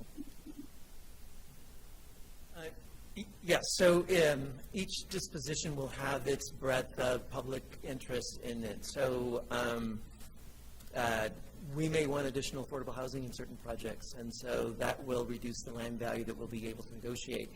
Most likely in new development, it will probably most likely be through a purchase sale, simply because it's easier to finance versus a mortgageable ground lease. But we can, you know, every time we lay our public interest that has no revenue, which could pay debt, it reduces the value of the land upon which that project is being built. So, but it could either be purchased, right? So it could be worth $10 as a luxury apartment building, or it's worth $5 because we've imposed a daycare center and a lot of affordable housing on it. But the same thing could happen with the lease. It would just be a reduction in lease payments. You know, the annual lease would be $10. We're now asking for additional public interest, and so now the lease payments are $5 a year. So it just varies depending on the amount that we're requesting out of the developer. Another example is we want you to build all the infrastructure, all the public infrastructure. So that's part of our investment too, because those trunk lines will support further development elsewhere. We may want to negotiate those kinds of things. And that's why, again, why I'm saying, well, we don't want to superimpose things now when we need, you know, we will need to be flexible and adjust to needs as Midtown continues to develop. Thank you. And I think one of the maybe the questions around leasing versus selling and our ability to set those requirements is the longevity of the control. And so in a sale scenario, would we still be able to put in some controls that say a developer purchases it, no longer our land, no longer our buildings, they now own it, but that there is some controls in there to ensure that the community interests that have been built in remain? So, and Andrea, you might help me in this too, but I'm not an attorney, but typically what I've seen negotiated are reversion clauses. If it's a purchase sale, the user is no longer using it for the property that we disposed it for. And so there's oftentimes reversion clauses. And the same thing happens in a lease. The lease, they no longer use it for the purposes that we agreed to in the lease agreement. And then they, there's reversion clauses back to the city to be able to dispose of it to a new user. So both of them have that opportunity to build that into the agreements, long-term agreements. And all of those agreements have terms anyway. I mean, typically a ground lease can last anywhere between 60 to 90 years. That's considered in perpetuity. But again, I'm not an attorney, so I can't completely go down that road, but they're usually structured for that length of time anyway. Okay, thank you. I appreciate that conversation because I know that that's been a really big, component that we've all had these conversations around is this balancing piece of, we talk about this a lot of what is the city actually capable of taking on and doing, and we really do not have the ability as a city government to have sometimes the nimbleness and the flexibility or even the staffing levels to provide all of these the programs and I'm using programming almost in two different ways, both programs as in active programs that people go to, but we also seem to be talking about programming in terms of what is actually built on the site. Right. And so how do we really work with the private sector in order to not just in the immediate terms start to provide these resources, but in the longer term, and then how do we, and maybe some of this is just, things that we can't foresee, but also, we don't know what's going to be needed in 20 years on this site. And I know that it's a bit of a challenging balance that I struggle with of sometimes this, and we see it at the Rail Yard as well, of how do we hold on, but also not overextend ourselves, because there does come a point when the city just is not as proficient at these things, but where are our capabilities? So I will be really interested. I'm sure we'll dive more into that later, but then also as we continue to look at these disposition, whether through sale, whether through lease of these properties, and understanding what our different levers are each step of the way and each parcel. And so just that's a request for staff, that as we continue to move through this is really that in-depth understanding of kind of what the different options we have are and what the pros and cons look like for each of those. Yes. I mean, I think that the general sort of approach that that Rich is directing is that we want the upside to go to the city and in the public interest. And so the upside will vary from project to project. It'll be, we need to build out infrastructure. An upside might be we need more additional affordable housing. An upside might be we need to make sure that we have affordable space for small businesses. So each parcel will bring its own set of things we want to achieve, and since we control the property, we'll do that. But the driving force is upside to the city and to the project, and that we evaluate that, the proposals that come through. Wonderful. Thank you so much. No further questions. Okay, I believe we need to move on. We do have 3 things that have been pulled off consent. Thank you, everyone, for being here. Thank you for the presentation. And we'll see you at our next meeting for the second in this series of 3. So look forward to continuing. Thank you. Thank you. Okay. Bye. All right, we are on to item C, request for approval of a lease agreement between the City of Santa Fe and Presbyterian Medical Services, Inc. for 1121 Alto Street, Santa Fe, New Mexico, located on the city's bicentennial Alto Park property. We have Terry Lease, our Asset Development Manager, here. Councilor Lindell, I believe you pulled this item. I did, thank you, thank you. Let me state from the get-go that I am in total and complete support of this programming. These are questions about the lease. These are not questions about the programming. So we're subsidizing this lease at 90%. Is that correct? That's correct. I don't really have enough information to know that we should be subsidizing this lease at 90%. I mean, I don't know the financials of PMS. I don't know if this program, it's a Head Start program, what the federal monies are put into it. Why are we subsidizing this at 90%? Madam Chair, Councilor Lindell, thank you. I will say that even though your question's addressed to the lease, I'll be happy to answer that. Mr. Larry Martinez from Presbyterian Medical Services is here in case there are questions about the programs there. To your question, the city has a handful of leases that are with nonprofits, and these are set up very generally the same, where there are services in lieu of rent. And early on, from city legal staff is the question, because we had 3 or 4 that were in holdover. We had to develop new leases. And the question came from city legal is, how are we justifying this, which is to your question.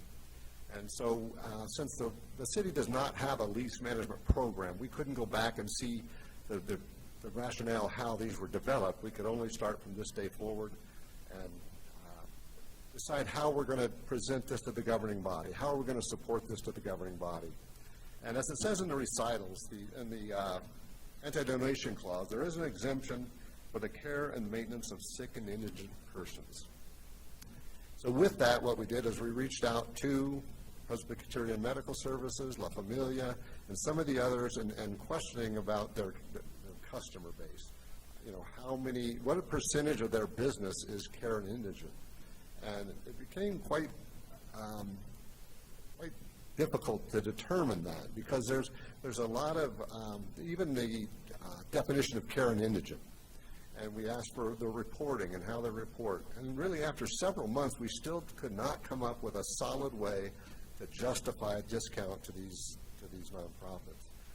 So with that, what we did was take a little bit different tact. And, well, first of all, recognizing the nonprofits do great work, and we want to continue supporting them. But, you know, how do we justify the discounts for rent? And so if you take a look in the private sector, commercial building owners, they'll always take a percentage of their rent income and set them aside for replacement reserves.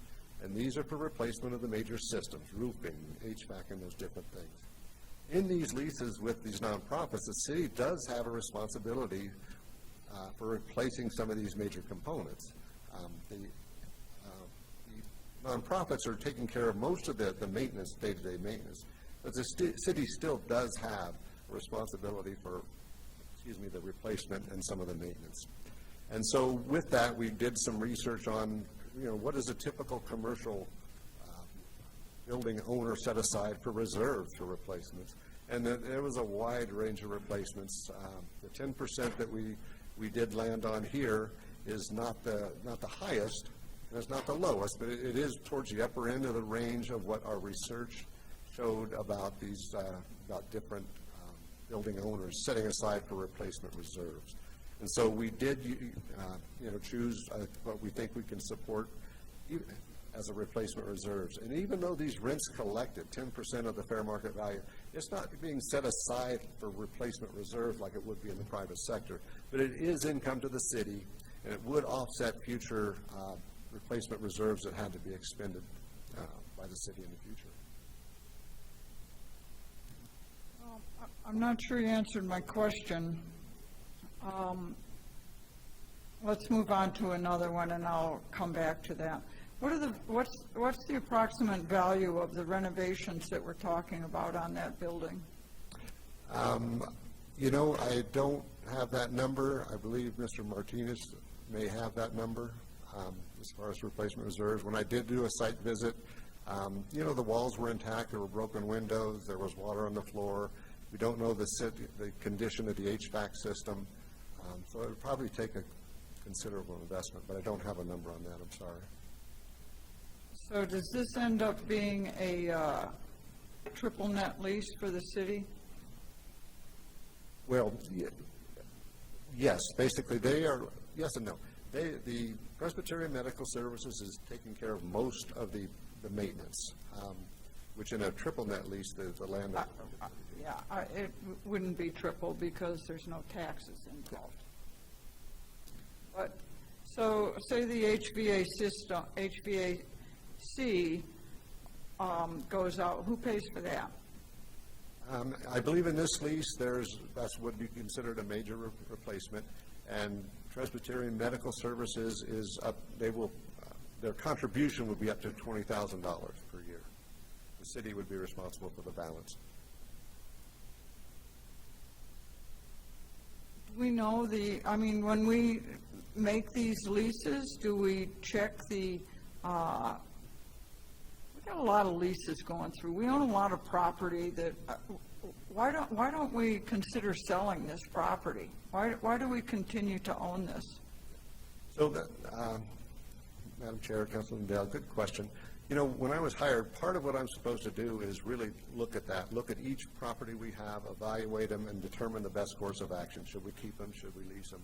And move forward. Unfortunately, I haven't had a chance to do that. We've been buried with trying to dig out of leases that have been expired and different things. In this case, Presbyterian Medical Services has been leasing the other half of this building for several years. And they have a real time-critical need to relocate a program that is elsewhere. And so with this, you know, it is definitely the best course of action we thought staff would bring to the governing body to lease it to them as opposed to a sell. You know, I don't question the programming at all, but I don't know what the financial, I don't know what the financials look like for Presbyterian Medical Services.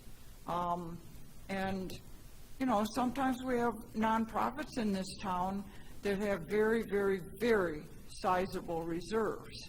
And in cases like that, it doesn't seem like we should be subsidizing to 90%. I'm not saying the Presbyterian does. I don't know. This doesn't tell me. But it's a big push. As far as the Presbyterian Medical Service, their funding and their financial stance, I can't comment. But don't we take that into consideration when we try to subsidize a lease? In this case, we did not.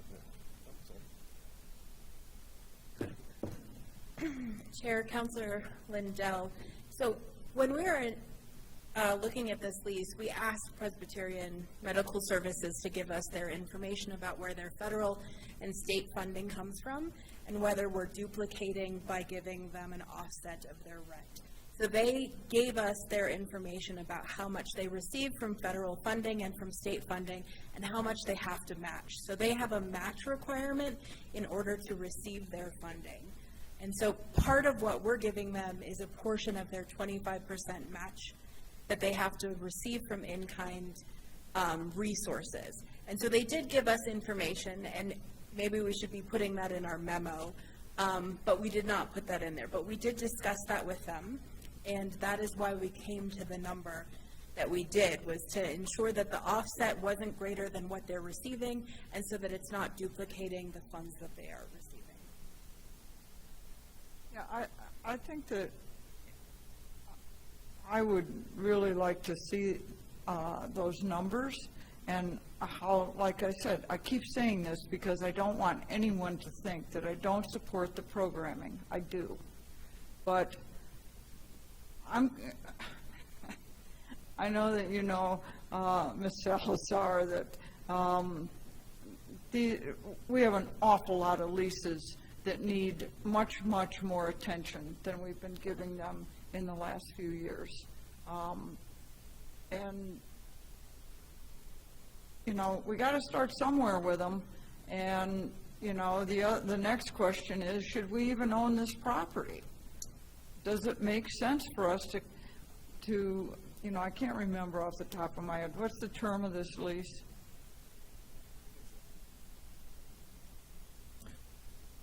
Madam Chair, Councilor Lindell, I think it's a 5-year initial term lease with 2 extensions. So it's possibly, this goes 15 years. Chair, Councilor Lindell, I think it's important to note that this property is located on the Bicentennial Park property, and it is my understanding from speaking with Ed V. Hill that there are restrictions and covenants on that property and how we received that property, which means we can't sell the property and the buildings on it. We have to use them for public service benefit, which is why the extension of the La Familia Center makes sense. They already had a location there. They were renting out the 730 Alto Street, so now they're combining their services so it could be in one. The other remedy that I did want to explain is that when we met and talked about indigent care and maintenance of indigent people, which is an exemption from the anti-donation clause, we wanted to figure out a formula.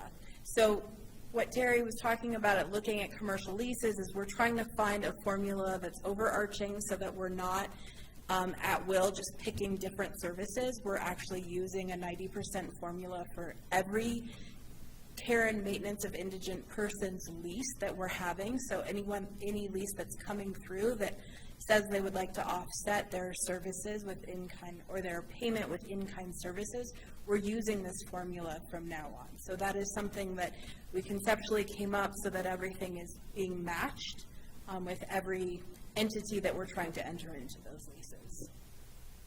So are those rates in this contract, the rates for offset?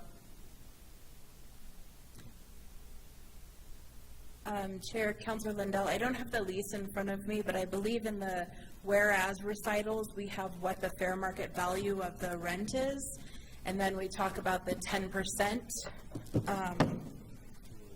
Right, I'm just trying to know, and I may have seen it, I don't remember. So in the rent amount, the base rent talks about the fair market rent value. Right. And it's discounted, so the discounted rate is $20,000 a year for a monthly rent of about $1,700 a month. And so that discounted rate is what we're applying across the board for any fair market value that we're entering into for a services, in-kind services lease. So do we put a value and do we do audit of the service? So, Councilor Lindell, on Exhibit B, which is page 13 of the lease agreement, is a reporting category so that Presbyterian Medical Services is providing us with their expenditures, so we know that we're not either duplicating or giving them value that is in excess of what their funding sources are. So we're ensuring by them reporting to us what their expenditures are, that they indeed need to have this type of lowered rent to provide the services they do in our community. I thought, though, that like for some of the other leases that we have, that organizations have to give us an auditing of how many hours, an hourly rate, those kinds of things. Chair, Councilor Lindell, that's a good question. So we found that some of those formulas are not necessarily very accurate, which is why we're asking for funding information so that we can evaluate the services they're providing. So they are giving us the information about how many families they are served, but when we're asking for a number in relation, that is a hard determining factor, and we found that in some of our in-kind leases, the number is either in greater excess or duplicated with other services, and that's why we did not want to have that same type of CYFD or evaluative method of what is it we're getting in a monetary value. We're looking at how many families are you serving, what is the funding that you're receiving. So that's the relationship we're trying to establish, is understanding families served. Okay. I'd like to have more information in this packet. I think a 15-year lease is pretty long. I don't know a lot of people that would want to sign a 15-year lease in these times. And so thinking of a 15-year lease, So do we establish a cost today, and it continues through the 15 years? Madam Chair, Councilor Lindell, this is an initial 5-year term with 2 5-year options, of which the city has the right to not grant. It's our sole discretion whether or not to grant those options. So will that come back to the council in 5 years?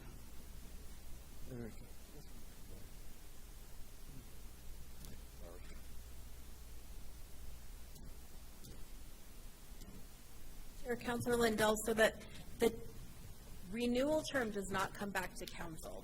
What it does is we evaluate it, and if we decide that we do want to terminate the lease, it would come back to council. But the actual renewing of the lease term or the use of the option term, I do not believe comes back to council.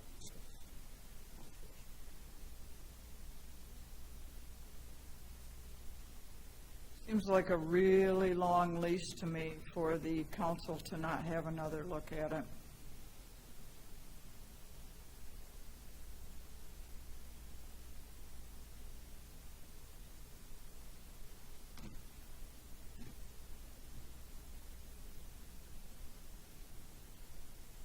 Is there an answer, or we're not clear?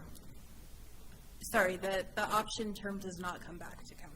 It's at the full discretion of the city after it's entered into, but there is no provision that says it comes back for review by governing body.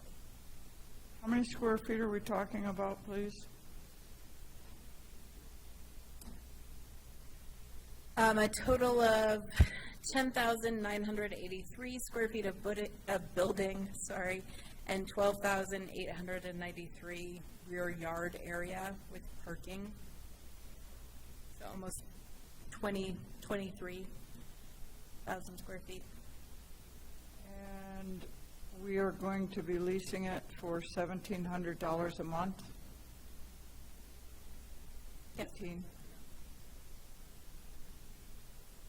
Okay, I yield the floor. I feel like we need more information on this, really.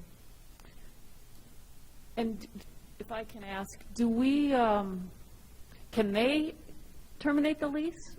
Or it's only, I would assume they can, but it's not just a question of whether we say, yeah, we think this is what we want to be doing with this property, we'll continue another 5 years. They could, at 5 years, say, yeah, we're done. Sure, that is correct. Under the termination clauses, which is section 13, it can be terminated for failure to comply. The leasee may terminate with written notice for any reason with 30 days notice. So if their circumstances change, they could terminate. Okay, other questions from the committee? Councilwoman Villarreal. Thank you, Madam Chair. Just a clarification. That side of the building that has been vacant, what did we use it in the past? What was the use? There was another Past years? program in there, and I can't recall the name of the program. I'm sorry. That was, yeah. Do you know if that was? Another nonprofit. I think it was La Community. No. Can Mr. Martinez answer that question? He's raising his hand. If you'd come to the podium, sir, that would be terrific. La Community. We need to be able to beam out to the hinterlands. Madam Chair, members of the Finance Committee, first of all, I'd like to thank Mr. Lease and Ms. Salazar for the wonderful work they've done on this contract. But the portion of the building that is vacant now that we are seeking to lease was occupied by New Vistas, which was a developmental disabilities service organization. Thank you. And again, for the public, this is Larry Martinez with Presbyterian Medical Services. Welcome. Thank you. And so New Vistas, when did they vacate that space? I don't know if you know, Mr. Martinez. But. I believe it was about 4 years ago that they moved into different quarters and vacated the space, and it's been vacant for about 4 years. Okay, thank you. And Mr. Lease, did we have staff then look into the renovation costs and what that's going to mean for the city? Because, you know, we know when there's a building that hasn't been used, there's issues. And so what does that look like for us? Madam Chair, Councilor Villarreal, we, the city, Public Works, we did not look into what it would take to rehab, to repair that building, to bring it up to standards. PMS does have funding set aside and offered to do that, to bring it, to a habitable space. But that was only up to 20,000? No, I'm sorry. No, ma'am. That was they're going to do the improvements to rehab, to make it habitable, do all the tenant improvements to move in, so it's not costing the city anything. In the contract for the replacement reserves, the larger components, the HVAC, the roof, and so on, from this point forward, that will be the city's responsibility to repair up, over and above the 20,000. It would be the responsibility of PMS. So then who will look at the facility and decide if it's habitable? Habitable, yeah. Sorry. Madam Chair, Councilor Villarreal. So that would be Public Works, who's ultimately responsible for the buildings of the city owns. And they would be responsible for any repairs and so on. So when those improvements are made by PMS, then we would go in and actually evaluate if everything seems to be in working order. Yeah, I guess I'm trying to decide, like, at what point does the city say, okay, you can move in, and then we start incurring costs later on that may have, improvements that you discussed, what was it, HVAC and other their needs. So it kind of worries me that we haven't looked at that building as a city, because then we may be, and actually, I don't know if PMS has looked at it to see, I'm sure you have, if there's above and beyond costs that we're not considering that may be more than you all could afford. So I don't know if Mr. Martinez has looked into that, because then you all will have to take that on before you actually get into the building. So, Madam Chair and Councilor Villarreal, we have we've inspected the building with our facilities management individuals. We found it to be a very sound building. There may be at some point in time a need to possibly re-roof the facility, replace the heating and air conditioning system.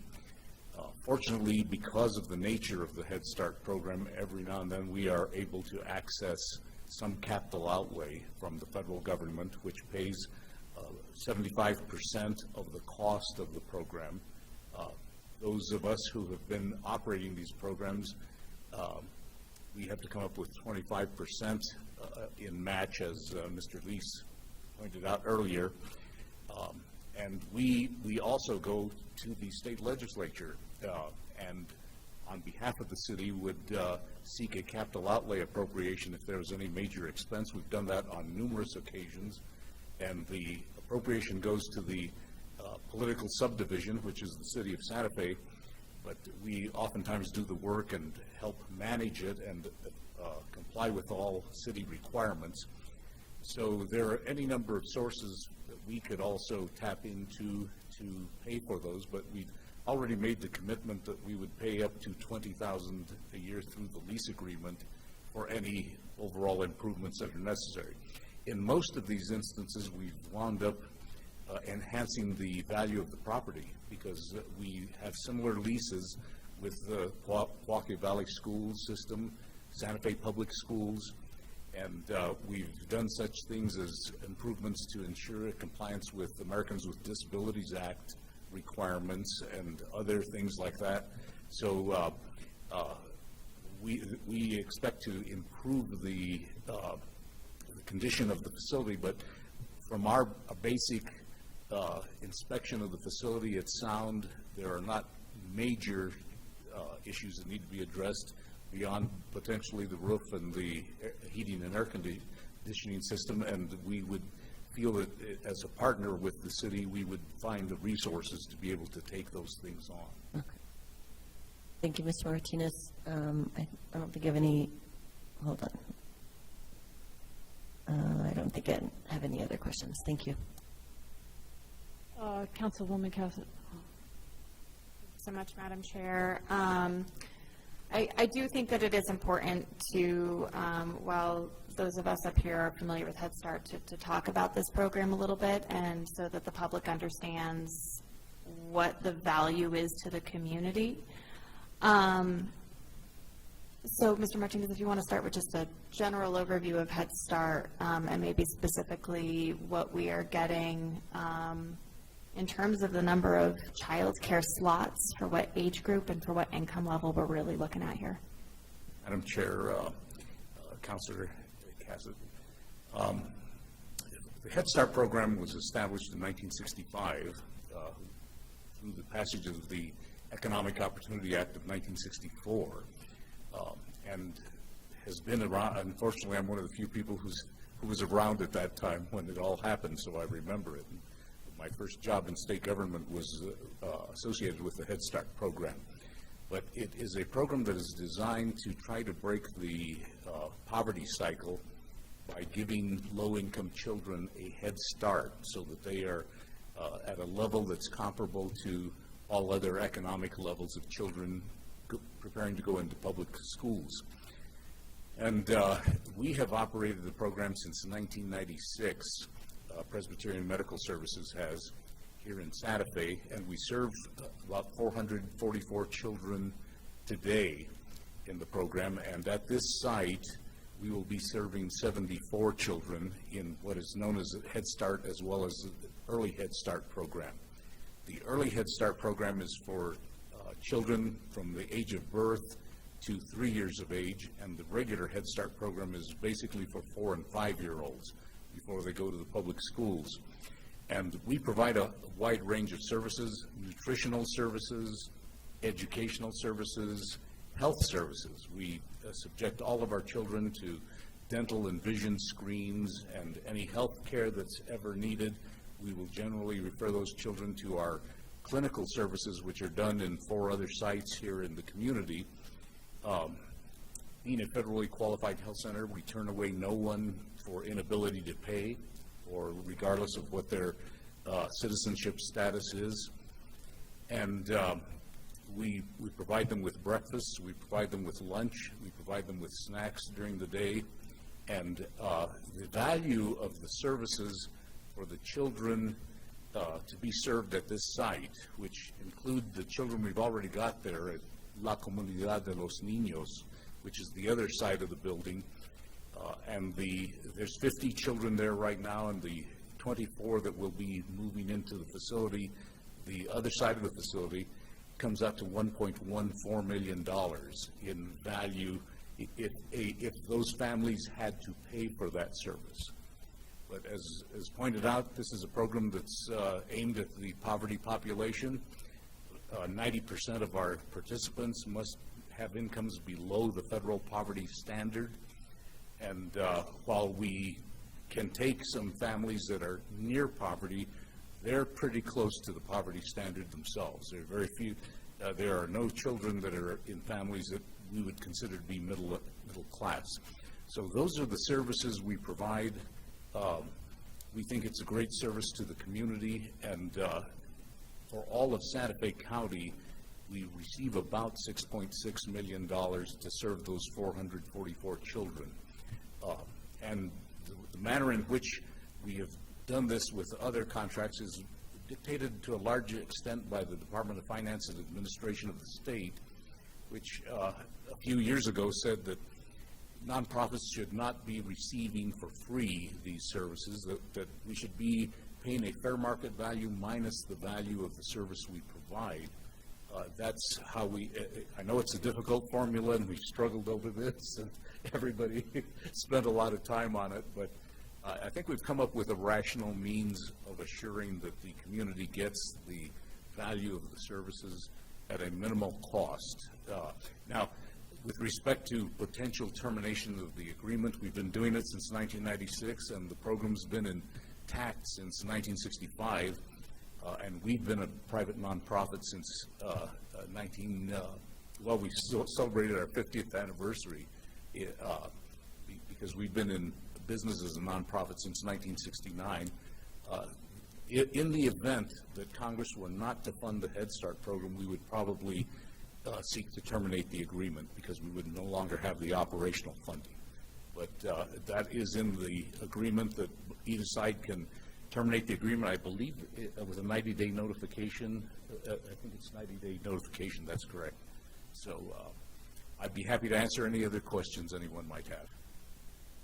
Thank you so much. I appreciate it. And I just, you all know that I could not take an opportunity to talk about the need for childcare in the community and a lot of the challenges that we've seen in terms of trying to expand access to childcare. And one of the biggest challenges that organizations have, besides staffing, which we've discussed that before as well, but operational costs and overhead costs. And so I think that that is an important consideration here. And you also mentioned something else about Presbyterian Medical Services, which is that you do not turn away anybody.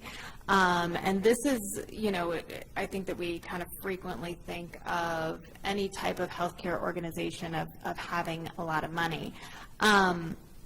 However, because of the healthcare system in the United States, which is run so dependently on insurance that a lot of individuals that do not have insurance and cannot pay out of pocket, those costs are then eaten up by the organization. And so I know that it can be a really challenging balance because it is a pretty hefty discount on this area, but you mentioned that this is, I believe it's serving the 0 to 3 population, those 24, and I have used this statistic before, and I think it is worse now post-COVID. We only have space for 7% of the infants that are born in our city. There's only room for 7%. That's the number of slots. And we are talking about families that really do not have the ability to have one parent stay home from work, as well as to pay for how expensive childcare is. We are extremely fortunate in the state that right now some of the federal emergency dollars are helping families that are making up to 400% of the federal poverty level to have free childcare, which is incredible.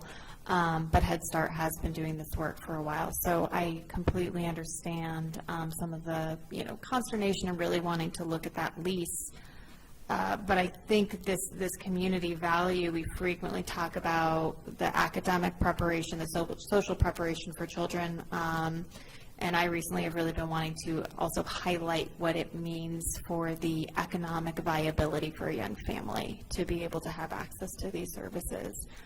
I imagine with some of the improvements that you're doing that you'll be having to bring them up to the ECECD requirements for operating a child care center, correct? That is correct, Madam Chair and Councilor Custer. So in the event, Cassidy, you had it right the first time, good job. So in the event that, for heaven forbid, that the federal government ever pulled funding for this program, the city would then have a property that could potentially act as a child care center and be able to continue to provide those services for this community, correct? That's correct. Okay, wonderful. I don't believe I have any further questions, but thank you very much. And I really, truly appreciate the services and all the hard work. I know it's not easy, so thank you. Other questions on this? Is there a motion?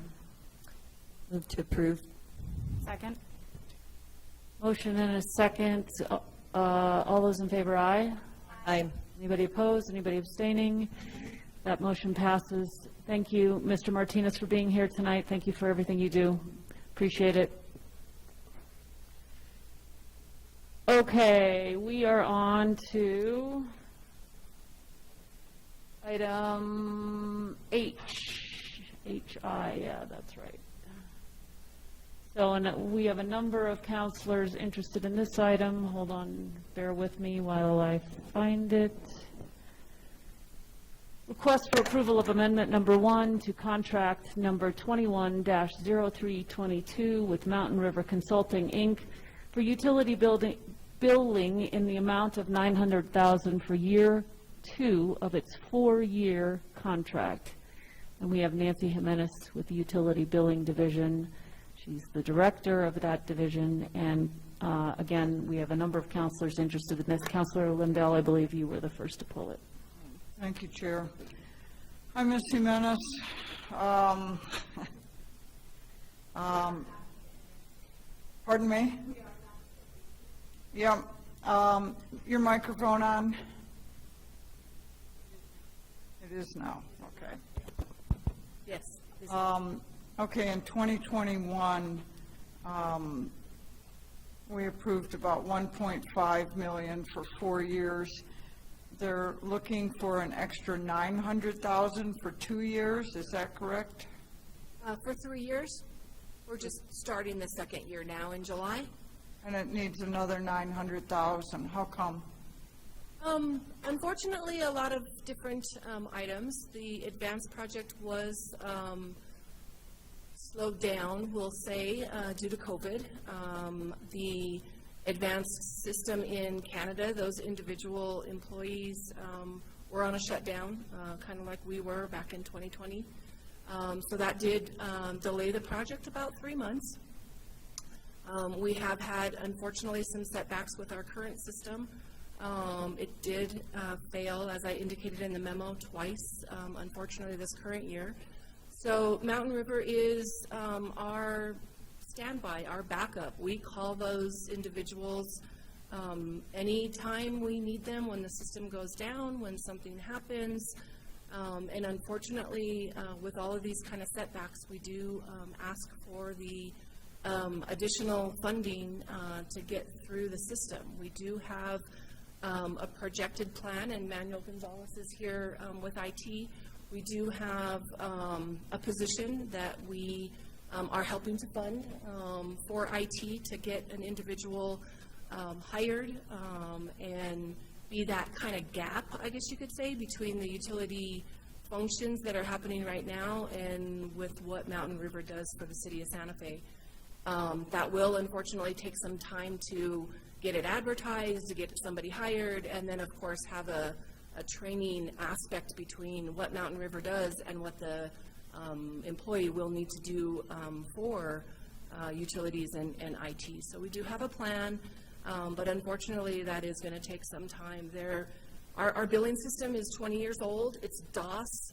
I don't believe that anybody, even in college, that's coming out of college or any type of training actually functions on DOS anymore. I, again, am not the IT expert, so Manuel can probably give you some more information about that, but it is unfortunately just an aging system. Right, and we've been throwing, and you're the person at the microphone, so I have to ask you these things. Of course. We've been throwing hundreds and hundreds and hundreds, millions of dollars at this for a very, very long time. We've had a contract with this company for 20 years. How is it that we have not been able to move off from this system and have our employees trained rather than having them? I mean, in this memo, we've talked about this before. One person, $270,000 a year. I mean, they're at a rate of $135 an hour, 40 hours a week, 50 weeks of the year. And when we talked about this in 2021, we said, we went through some of this same conversation, that this has to be it. They have to be done. Do they take any responsibility for the failures of the system? No, I mean, I don't believe that they can. The system, again, it's 20 years old. We have to take $85 million of utility billing. We have to move it into a Munis system, into the financial system.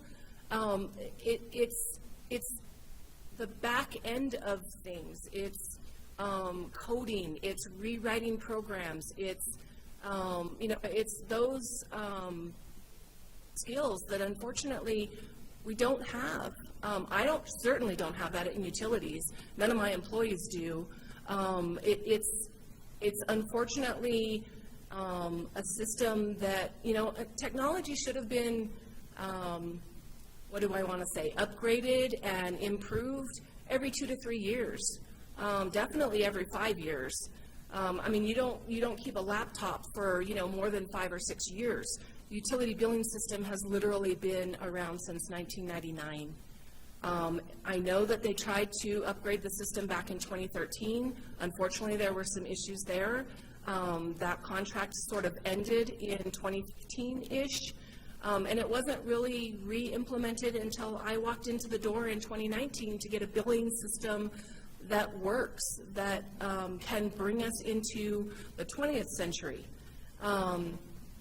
We are unique in most sections within utilities that we do billing for water and for sewer and for trash. If you look at other cities throughout New Mexico, throughout the other states, most of the trash is private owned.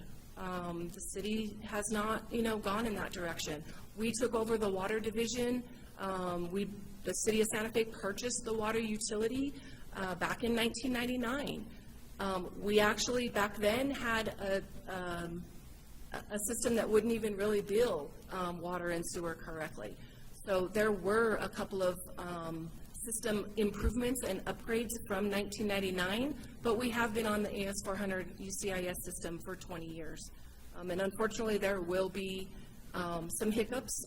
We anticipate as much as we possibly can, but unfortunately, I can't predict the future.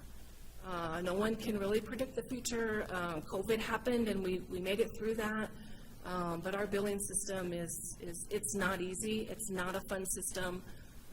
And when something breaks, it is an emergency. I cannot bill $2 million a week if it goes down. And like I said, I've already lost it twice.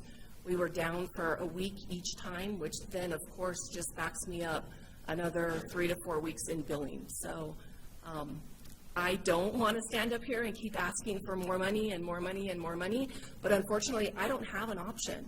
I don't have another company that we can ask. I don't have the time to go out for another RFP or go out for another sole source and get them up to speed from a 20-year system.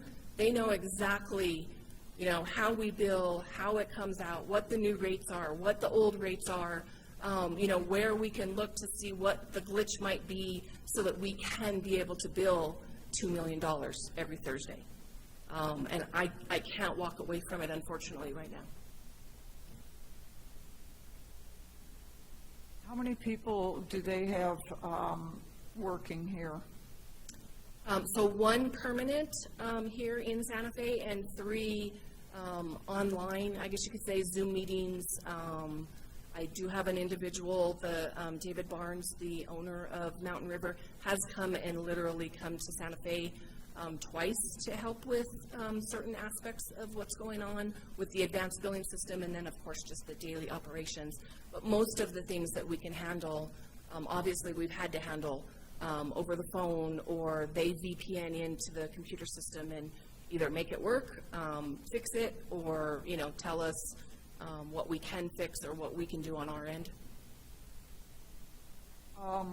When's this going to be done?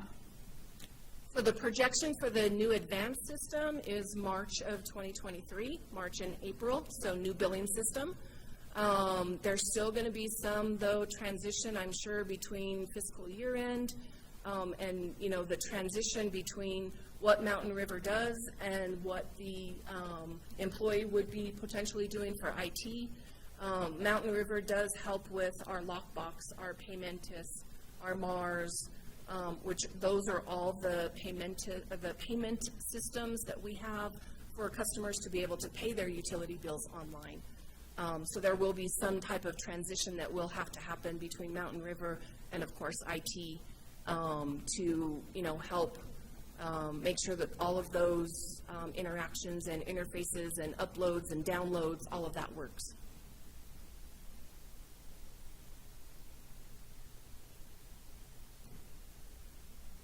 So 2023, but we just did this other contract in 2021. We set up a 4-year contract for the advanced system. Mainly year 1 and year 2 would be that, so that we can get the billing system correct and onto the new platform. We did do a 3rd year and a 4th year for, I guess you could say, a backup. if something does happen, if something does take a little bit longer, so that we do have that. However, in the budget, when we spoke in 2021, I do need to bring that forward in the budget year for year 3, for your approval of year 3 and 4. So I'm hoping that I don't need to bring that forward during the budget cycle, that we are clear and, you know, kind of have, unfortunately, or fortunately, I guess you could say, severed ties with Mountain River, you know, before July of 2023, going into fiscal year 23-24. You know, but unfortunately, I don't have that crystal ball right now. I am projecting and hoping that everything works well, you know, March, April, for the conversion to advanced. But unfortunately, you never know, you know, until something hits you in the face. But we don't anticipate that. We have to move forward with it. With the contract with the funding that we approved, the approximately 1.5 not that long ago, it feels like that wasn't a very good estimate to a year later come back and need another $900,000 more. Yeah, well, unfortunately, when you do an upgrade to the new billing system, there were a lot of issues when you take old data and try and put it into a new system. So there had been a lot of conversion issues.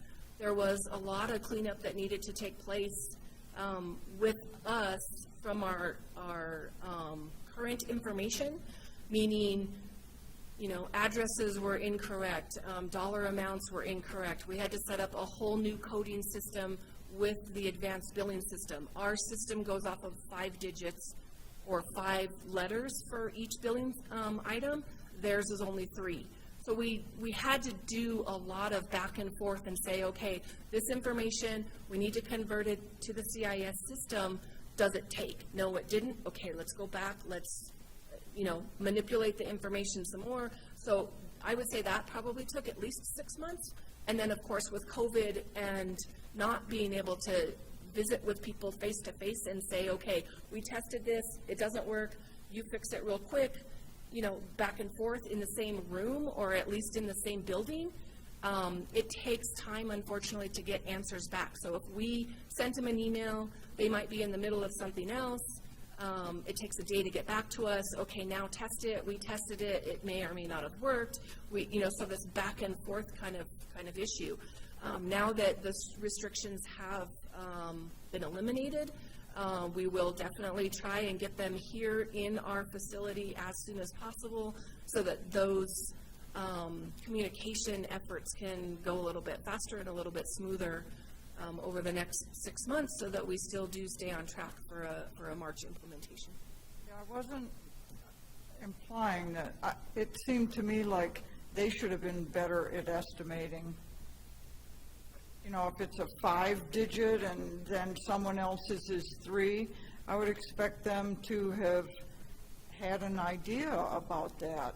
I mean, it's a big ask for when we just did this and said we don't want to do it anymore.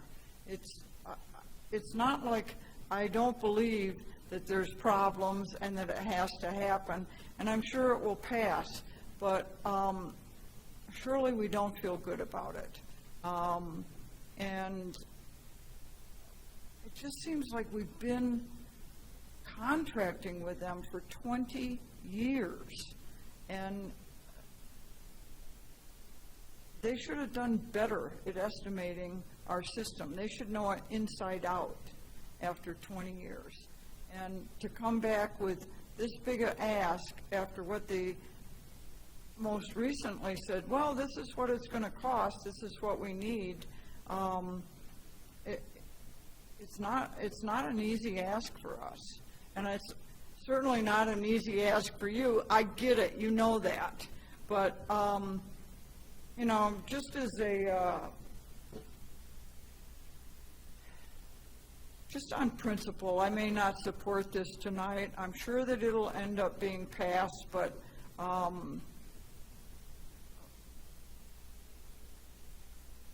20 years with this company, and this is where we still are, is truly bothersome to me. So I'll yield the floor, Chair. Other questions from the committee? Madam Councilwoman Chair, Vera. I think Councilor Lindell covered my concerns, and it's not about Nancy. I feel for you, you have to stand up here and answer our questions. I think someday I'd love for Mountain River to be up here to talk about why things don't work. We talked about this last year. We said, this is it. This is a big chunk of money to finish this up. We said 18 months. We were projecting. I know COVID came into play. It has been in play. And we know we're dealing with the outdated system. There's hiccups and setbacks all the time for everything we do, you know, in the city in general. So I guess I don't understand with the contract we were in, that the things that we need to do were not projected adequately, and then we need more money to do what we've already said what we need to do. Does that make sense? It just like, we have this amount of money, we keep adding to the contracts, and we extend it. And so, you probably remember we talked about this is it, and we're not going to make any changes. So I'm kind of the mindset, too, of, yeah, I don't know, I can't support this change again. It just seemed like 900. If it was like 75,000, 100,000, I'd be like, oh yeah, okay, that made sense. They had some setbacks. 900,000, that's a big difference from like what they were projecting needed to happen, knowing our system so well. And so that's kind of where I'm standing. I don't have any questions. I guess I'm just curious if Manuel has anything to add, because he keeps kind of standing up, sitting down, standing up. If there's something that you wanted to add to ease our pain here. I understand, Madam Chair and Councilor Villarreal. We're talking about a 28-year-old legacy platform. When I say platform, we're not just talking about software, we're talking about hardware. There's a lot involved, and unfortunately, in the past 20 years, IT didn't take ownership of their responsibility to support utilities. So the utilities have been out there on their own trying to figure this out. Within the past year, IT has built that relationship with the utilities to start taking ownership of their responsibility. And the first responsibility is supporting them with UCIS. The next responsibility is to make sure that this new platform, Advanced Billing, is successful. And we have assigned an oversight project manager within the past year to oversee the Advanced Billing project, attends every meetings. Our IT support team is attending the meetings, identifying risks and issues, and helping resolve those. This transition is not going to be easy. It's not going to be quick, and we're going to need Mountain River to be part of the Munis upgrade, because once we complete that upgrade, we got to build an interface after we go live in the new advanced billing platform to communicate with Munis. So we do have an exit strategy. We're working with utilities. The first step is IT has a vacant IT business analyst. We're going to reclass as a system administrator. Utility is going to help fund that so we could bring in the right resource with the correct skill set to get in there, start working with Mountain River, identify what they do, and IT can start taking ownership of what Mountain River is doing. It's not going to be a quick transition. Like I said, it's 20-year-old legacy hardware. You can't find people out there that know this stuff. We're going to have to bring someone that has a high-level skill set that could pick up this legacy application quickly. Part of that, we've already been working on the legacy hardware. We're about to complete moving that legacy hardware to do it to their data center on new hardware.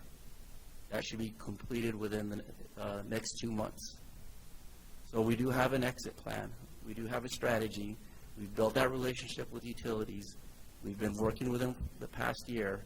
We are confident that utilities will get advanced billing up and running, but that's just the first step. The next step is getting that new advanced billing platform to communicate with Munis. That's the step after. We will still need Mountain River to assist us with that. Yes. So all that you said was exactly what I was talking about at the beginning last year, like exit plan, strategy, IT is going to be involved. And I'm just saying that this is what I was hoping we would achieve, and it sounds like we're moving in that direction, so that's good.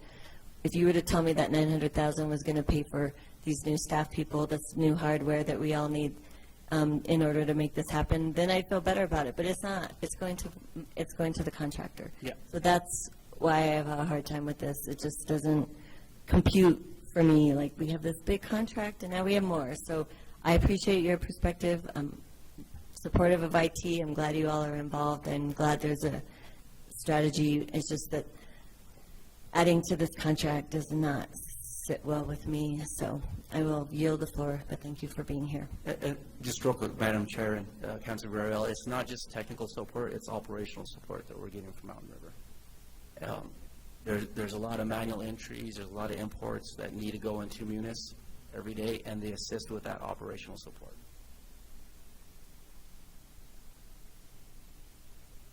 Councilor Rivera?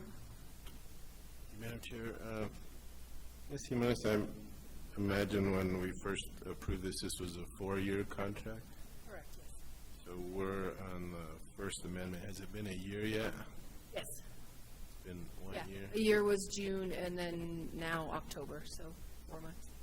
All right, so the 900,000 is for the remainder of the contract, the 3 years? We certainly hope so, yes. We're looking at 300,000 a year, not 900,000 a year? Correct. I would say the bulk of the 900,000 though will be used for this current fiscal year, only because the bulk of what they do on a daily basis for us is to get us into the advanced billing system.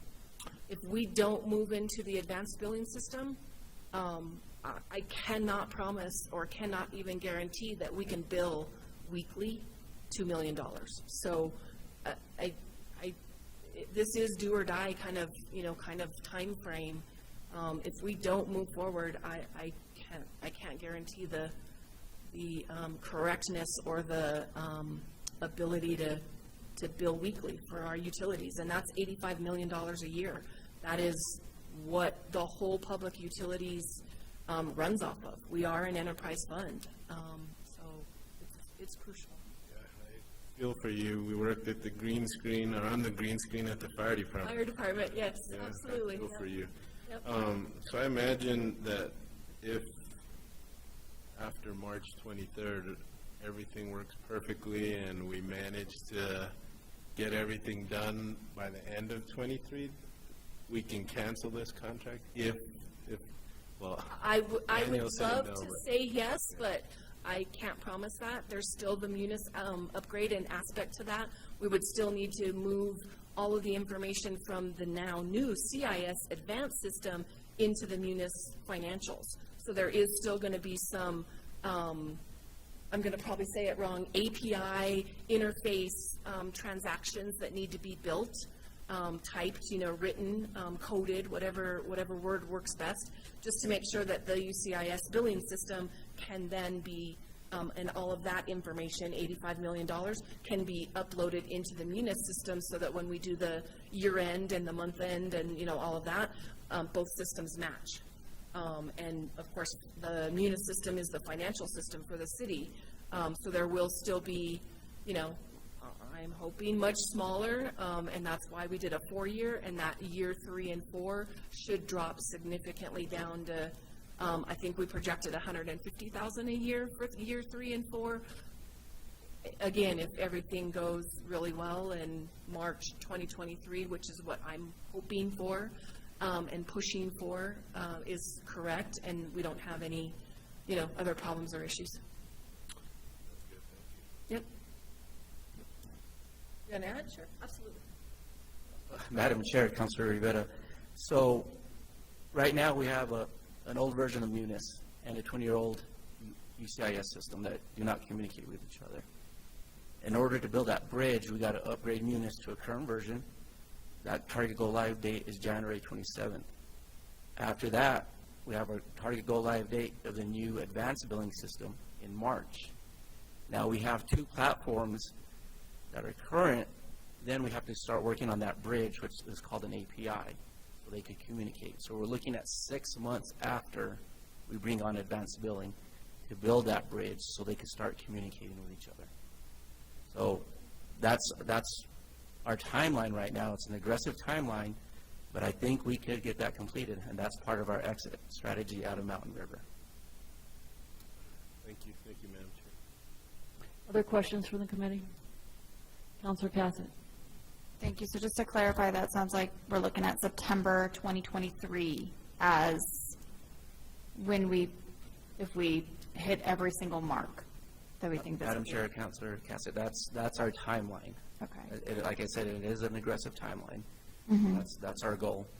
After we build that API and they start communicating, then we'll still have to look at utilities on their operational support that Mountain River does, because they do technical and operational support. That is our exit strategy out of the technical support with Mountain River, yes. And then what's the exit strategy out of the operational? A couple of different things, as long as everything goes well.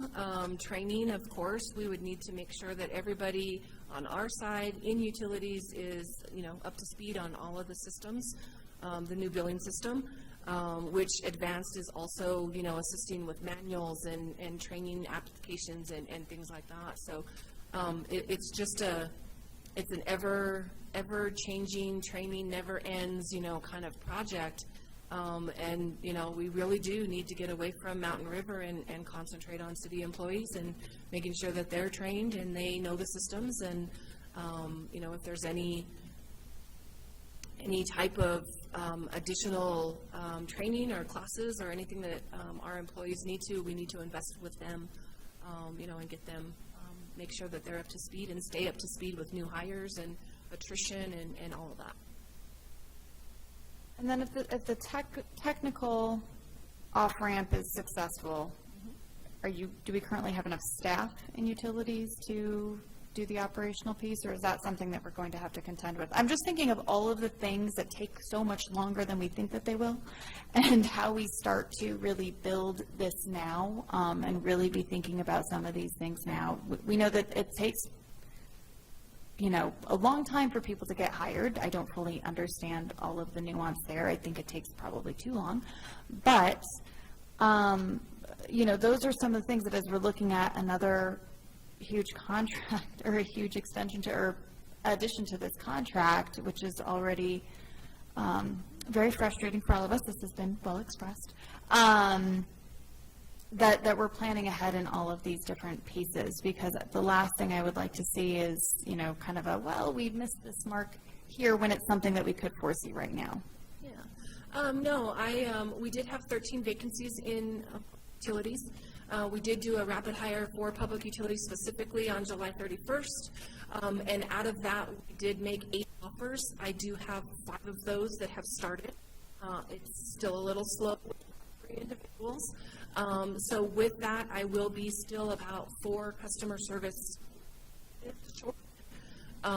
But, it also, I can't also bring in 9 new hires, try and get them all, trained and up to speed either. So we are trying to find that happy and that middle ground where we bring in 2 or 3 every couple of months, make sure that they're good and they're trained and they can go off, and then we have 2 more new hires. I don't believe the staffing will be an issue. It's just a matter of making sure that the system is accurate and correct so that when we do flip that switch, there isn't any problems. And, our customers are still receiving the same bill that they, received every month. Thank you. I appreciate that. I'm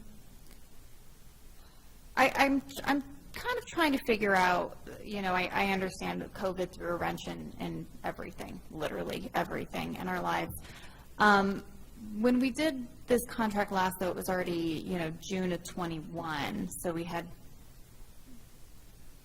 I'm trying to remember my COVID timelines. I guess we hit Delta in August of that year. But I'm curious about the kind of the COVID impacts. At this point, we were already in it. We were already getting vaccines. So what about from this perspective of the contract did COVID muck up so that the estimate was so off as to what this was going to be? Well, COVID kind of mucked up the advanced system more so than anything, which of course includes Mountain River. So we started the project with advanced. We got in about, 3 or 4 months. probably 6 months actually, if I'm looking at the time, if I'm thinking about the time frame. And then unfortunately, Canada was a little bit behind in when we sort of saw all of our masses and shut down. Utility billing never shut down. We were at work every single day. There was no work from home kind of, aspect or anything.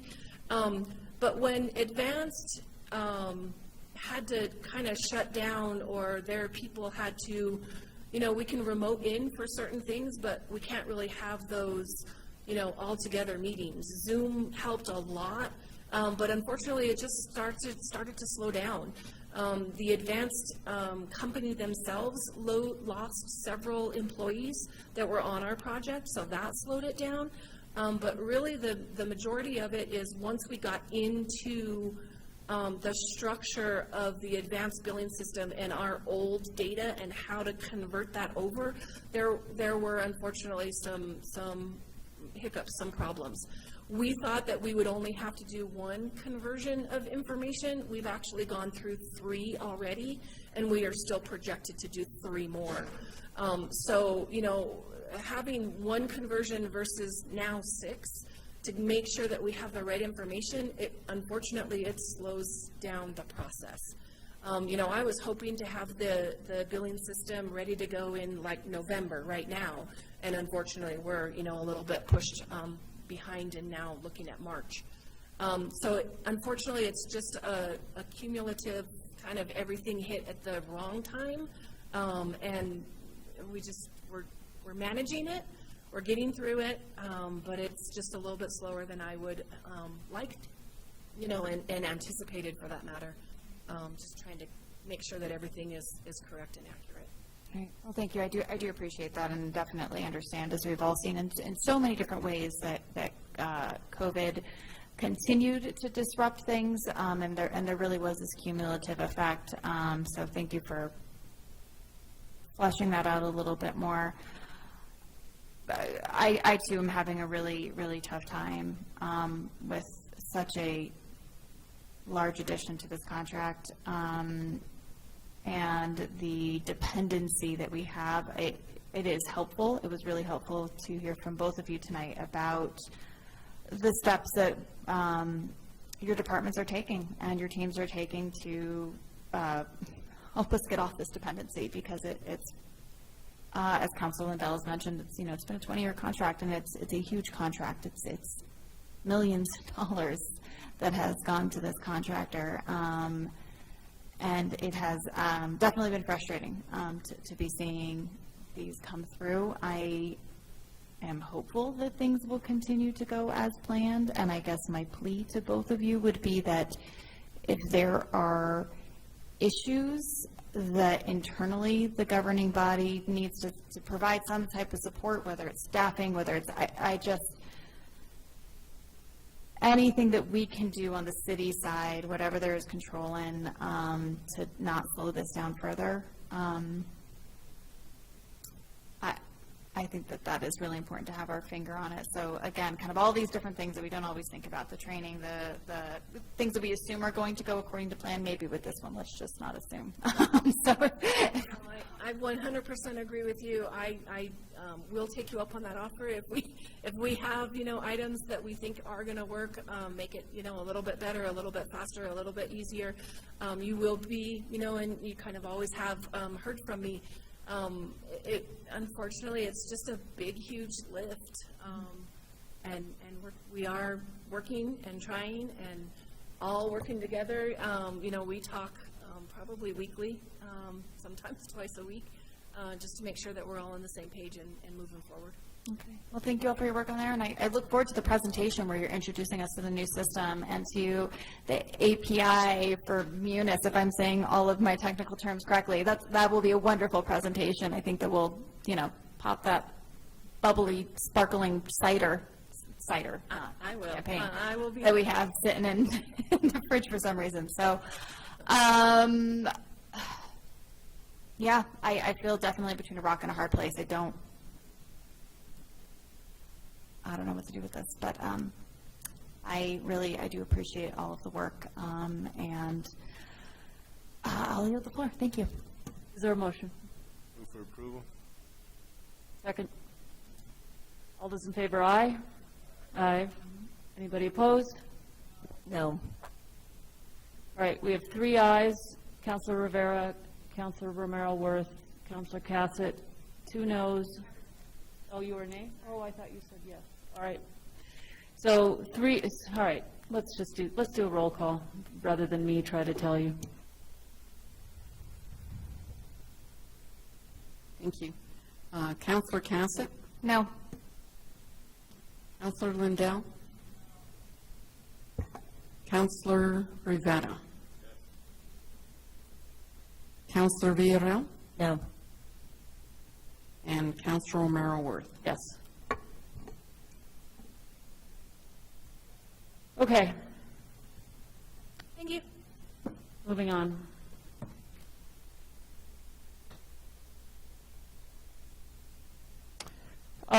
Item I, request for approval of a termination agreement with Descartes Labs, Inc. and Associated LED, or sorry, what am I saying? Associated LEDA funding clawback. We have a whole variety of folks with us. Maybe you can just introduce yourselves as you come to the podium. And Counselor Villarreal, you pulled this item. Thank you, Madam Chair. My eyes are really bothering me right now, so I'm going to try to make this short. So I'm really bummed out to hear about this change in the clawback because, you know, I was on the council when we first approved this, and there was a lot of excitement and optimism. And yes, we know about how COVID has affected a lot of businesses in Santa Fe and beyond. So I understand the reasoning behind it. And so while it's disappointing, I'm sure that Descartes will continue being a leader in the community. And so I guess the questions I had was really trying to map out how, from the original agreement, the numbers of staff, how it actually met the goals, and then when it started declining. And the reason why I asked that, because when I look at the documents of the last, let's see, the ordinance, there was a job creation commitment and schedule, and then there was a LEDA affidavit that was sent to us by Descartes Labs that didn't make sense to me, only because it was just covering a period of time. Maybe it was because those are the time periods they didn't meet the goals. So maybe you could just explain to me the difference between that, like where they actually met the goals of year one, which was, and I don't know if you want to just go to that job creation commitment. It's on page 18 of our packet material and the original 2018 Descartes ordinance. And I just want to understand that what happened and what didn't happen, because we actually outlined it pretty clearly that they started with certain job numbers and there was going to be a 19-person increase, and then year two there was retention, and then they were going to add 17 more. So from the memo it says that they met their targets, but I guess the LEDA affidavit kind of threw me off. So maybe you could start there. My pleasure. Yes. Is it on? Okay. Great. So, If you could just introduce yourself, that'd be great. Thank you. Casey Delbor, I am the Business Growth Manager for the City of Santa Fe Economic Development. And I'm going to attempt to find this paperwork. But what I can tell you while I'm looking through this is that Descartes hit their job numbers all the way from 2018 to 2020, which is, in fact, they actually went above, I believe, because they were eligible to hit their next level before, and they did not. We did not do that. So in 2018 and 19, they did meet their numbers, and then, or they exceeded it, and that's why when 2020 hit, which, You're going to need to lean Oh, forward. I'm sorry. Yes, Sorry. that is correct. That is correct.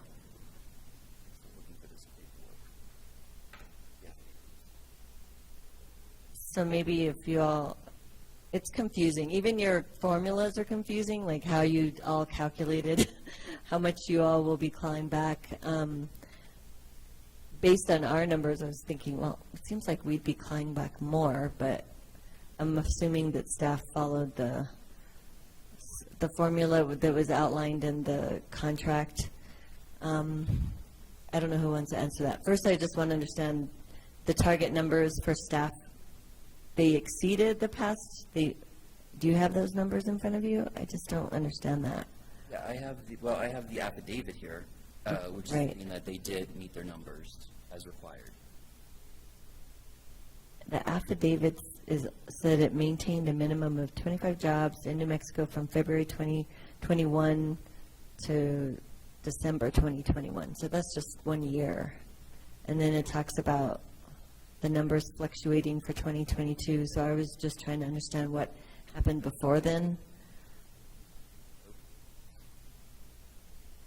Andrea Salazar, Assistant City Attorney, Chair, Councilor Villarreal. So prior to 2020, they met their job creation numbers. And what we receive annually is an affidavit about where they're at for their job creation numbers. It was during 2020 that their numbers, mid-2020, that their numbers started to go down. So the affidavit that's in the packet is referring to the time period, basically when they asked us for a termination to the current date, I believe. And we do have, so we had an economic impact report also added into the packet that's a new report, which is how the formula was created. We do have the economist here who can explain a little further than what I'm talking about. Okay. So just before we leave the job numbers from the ordinance, the original plan or job creation commitment, so they did meet year one, 39 staff. And then the second year was 56. And then the third year was, well, they were projecting 70, but obviously that didn't happen.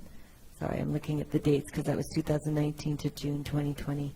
So they did meet those numbers, but you all talked about exceeding what they were trying to reach. So does that somehow offset the numbers that didn't get reached later on and in the subsequent years?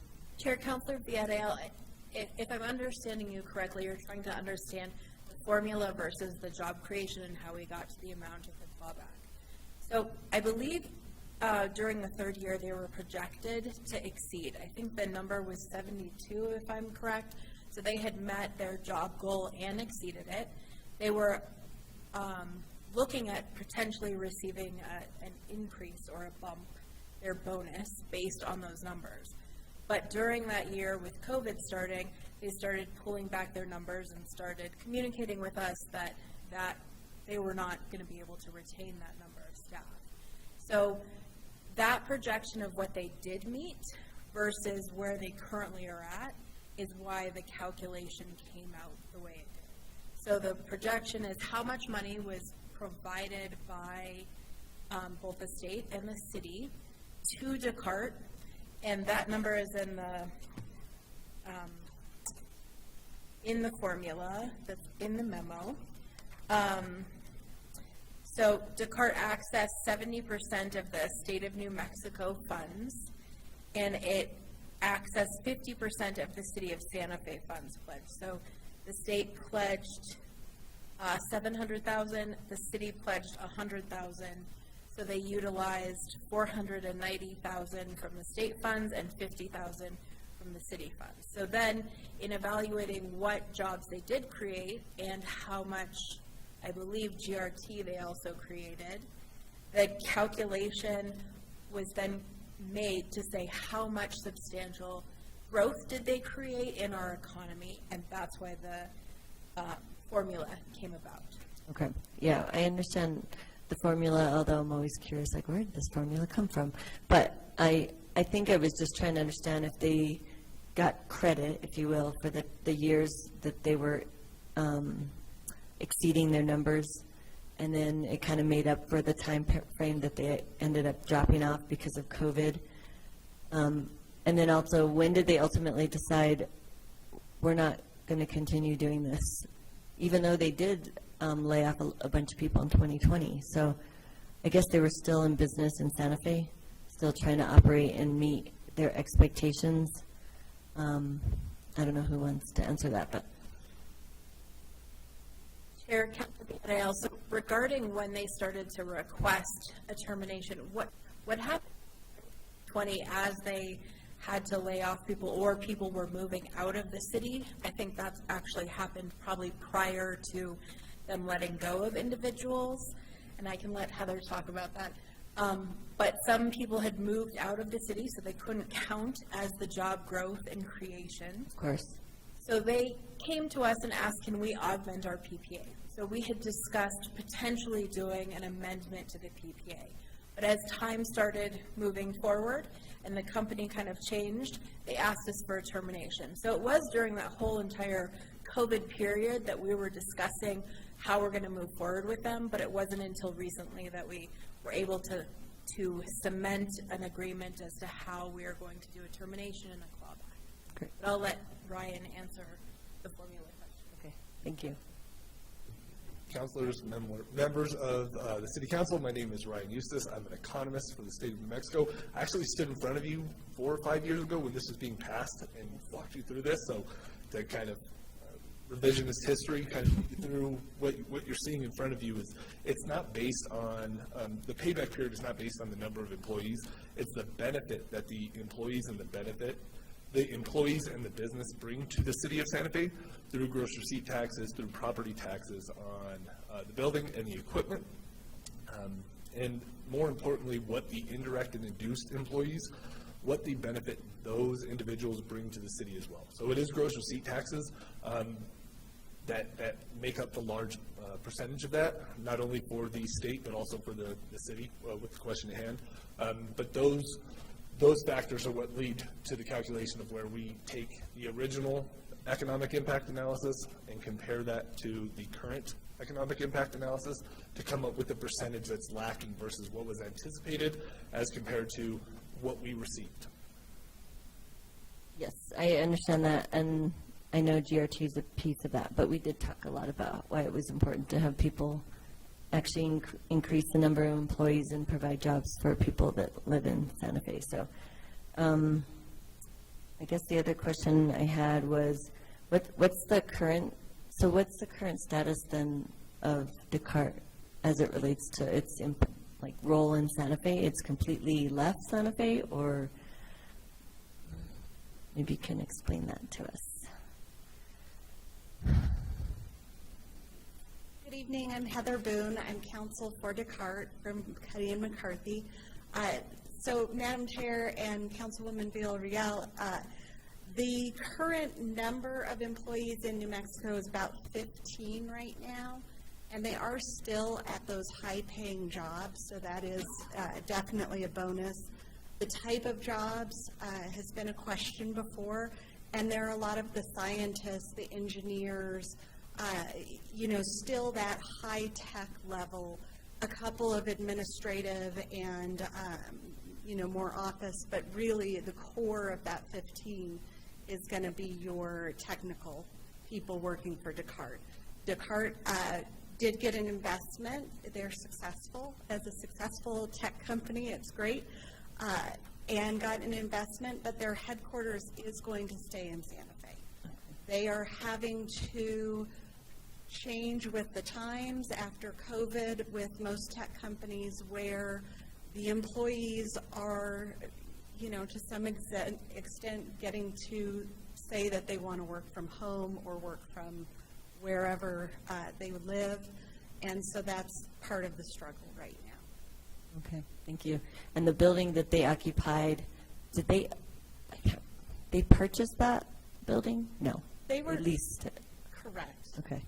Yes, Councilwoman, they were leasing it, and it's now being leased by the Los Alamos National Laboratory, the Fenneman, the community partnership, Right, so. okay. And then Descartes moved to, do they have an actual office now? Yes. Okay. So, Councilwoman, they have an office based out of the railway, the rail park. Is it? Yeah. Rail Yard Park? Okay. Sorry. Okay, thank you. Getting late. Thank you. And so, because that funding went into also improvements for the building, the person that owns it, there's nothing they need to do, or we don't have any kind of relationship. We have to continue in that vein related to LEDA funds? I just have to understand that. I don't understand what that means. Because they've made improvements. It's not, they use LEDA funds, and then, so is there any requirement they have to utilize that building for something related to Rita? LEDA? Yeah, I guess. No, the capital investment was theirs. They put the capital investment in. The LEDA was a sort of a grant payback for that, but it was tied to job creation. So all that investment they made in that building, all those improvements, there's no connection to us or to them right now because they've leased it out or subleased it to someone else, which is Lano. Okay, thank you. And then the amount you all calculated that would be the clawback, what does the city, how do you move that funding? Where does it go? Good question, Councilor Villarreal. So the money will come back to the Economic Development Enterprise Fund, and we right now have 3 other companies that are looking for business growth and potential LEDA investments. So I will just turn that money around to invest in other companies. They're not tech companies, so they're sort of manufacturing on the manufacturing side. So that money will just go back to our investment fund that we use to partner with the state on LEDA. Okay, and then the state, what do you all do with your LEDA clawback monies? Councilwoman, the money still, it will flow back into a similar account. Okay. There's times associated with how the money's spent, so it'll be moved around to meet those demands from the state legislature. Okay, sounds good. That's all I have. Thank you for your time and for your patience for our long meeting tonight. Other questions from the committee? Is there a motion? Motion and a second. All those in favor, aye. Anybody opposed? That motion passes.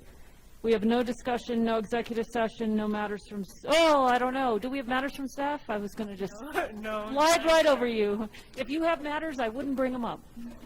Matters from the committee. Matters from the chair. Our next meeting, Monday, October 17th. We are adjourned. Thank you, everyone.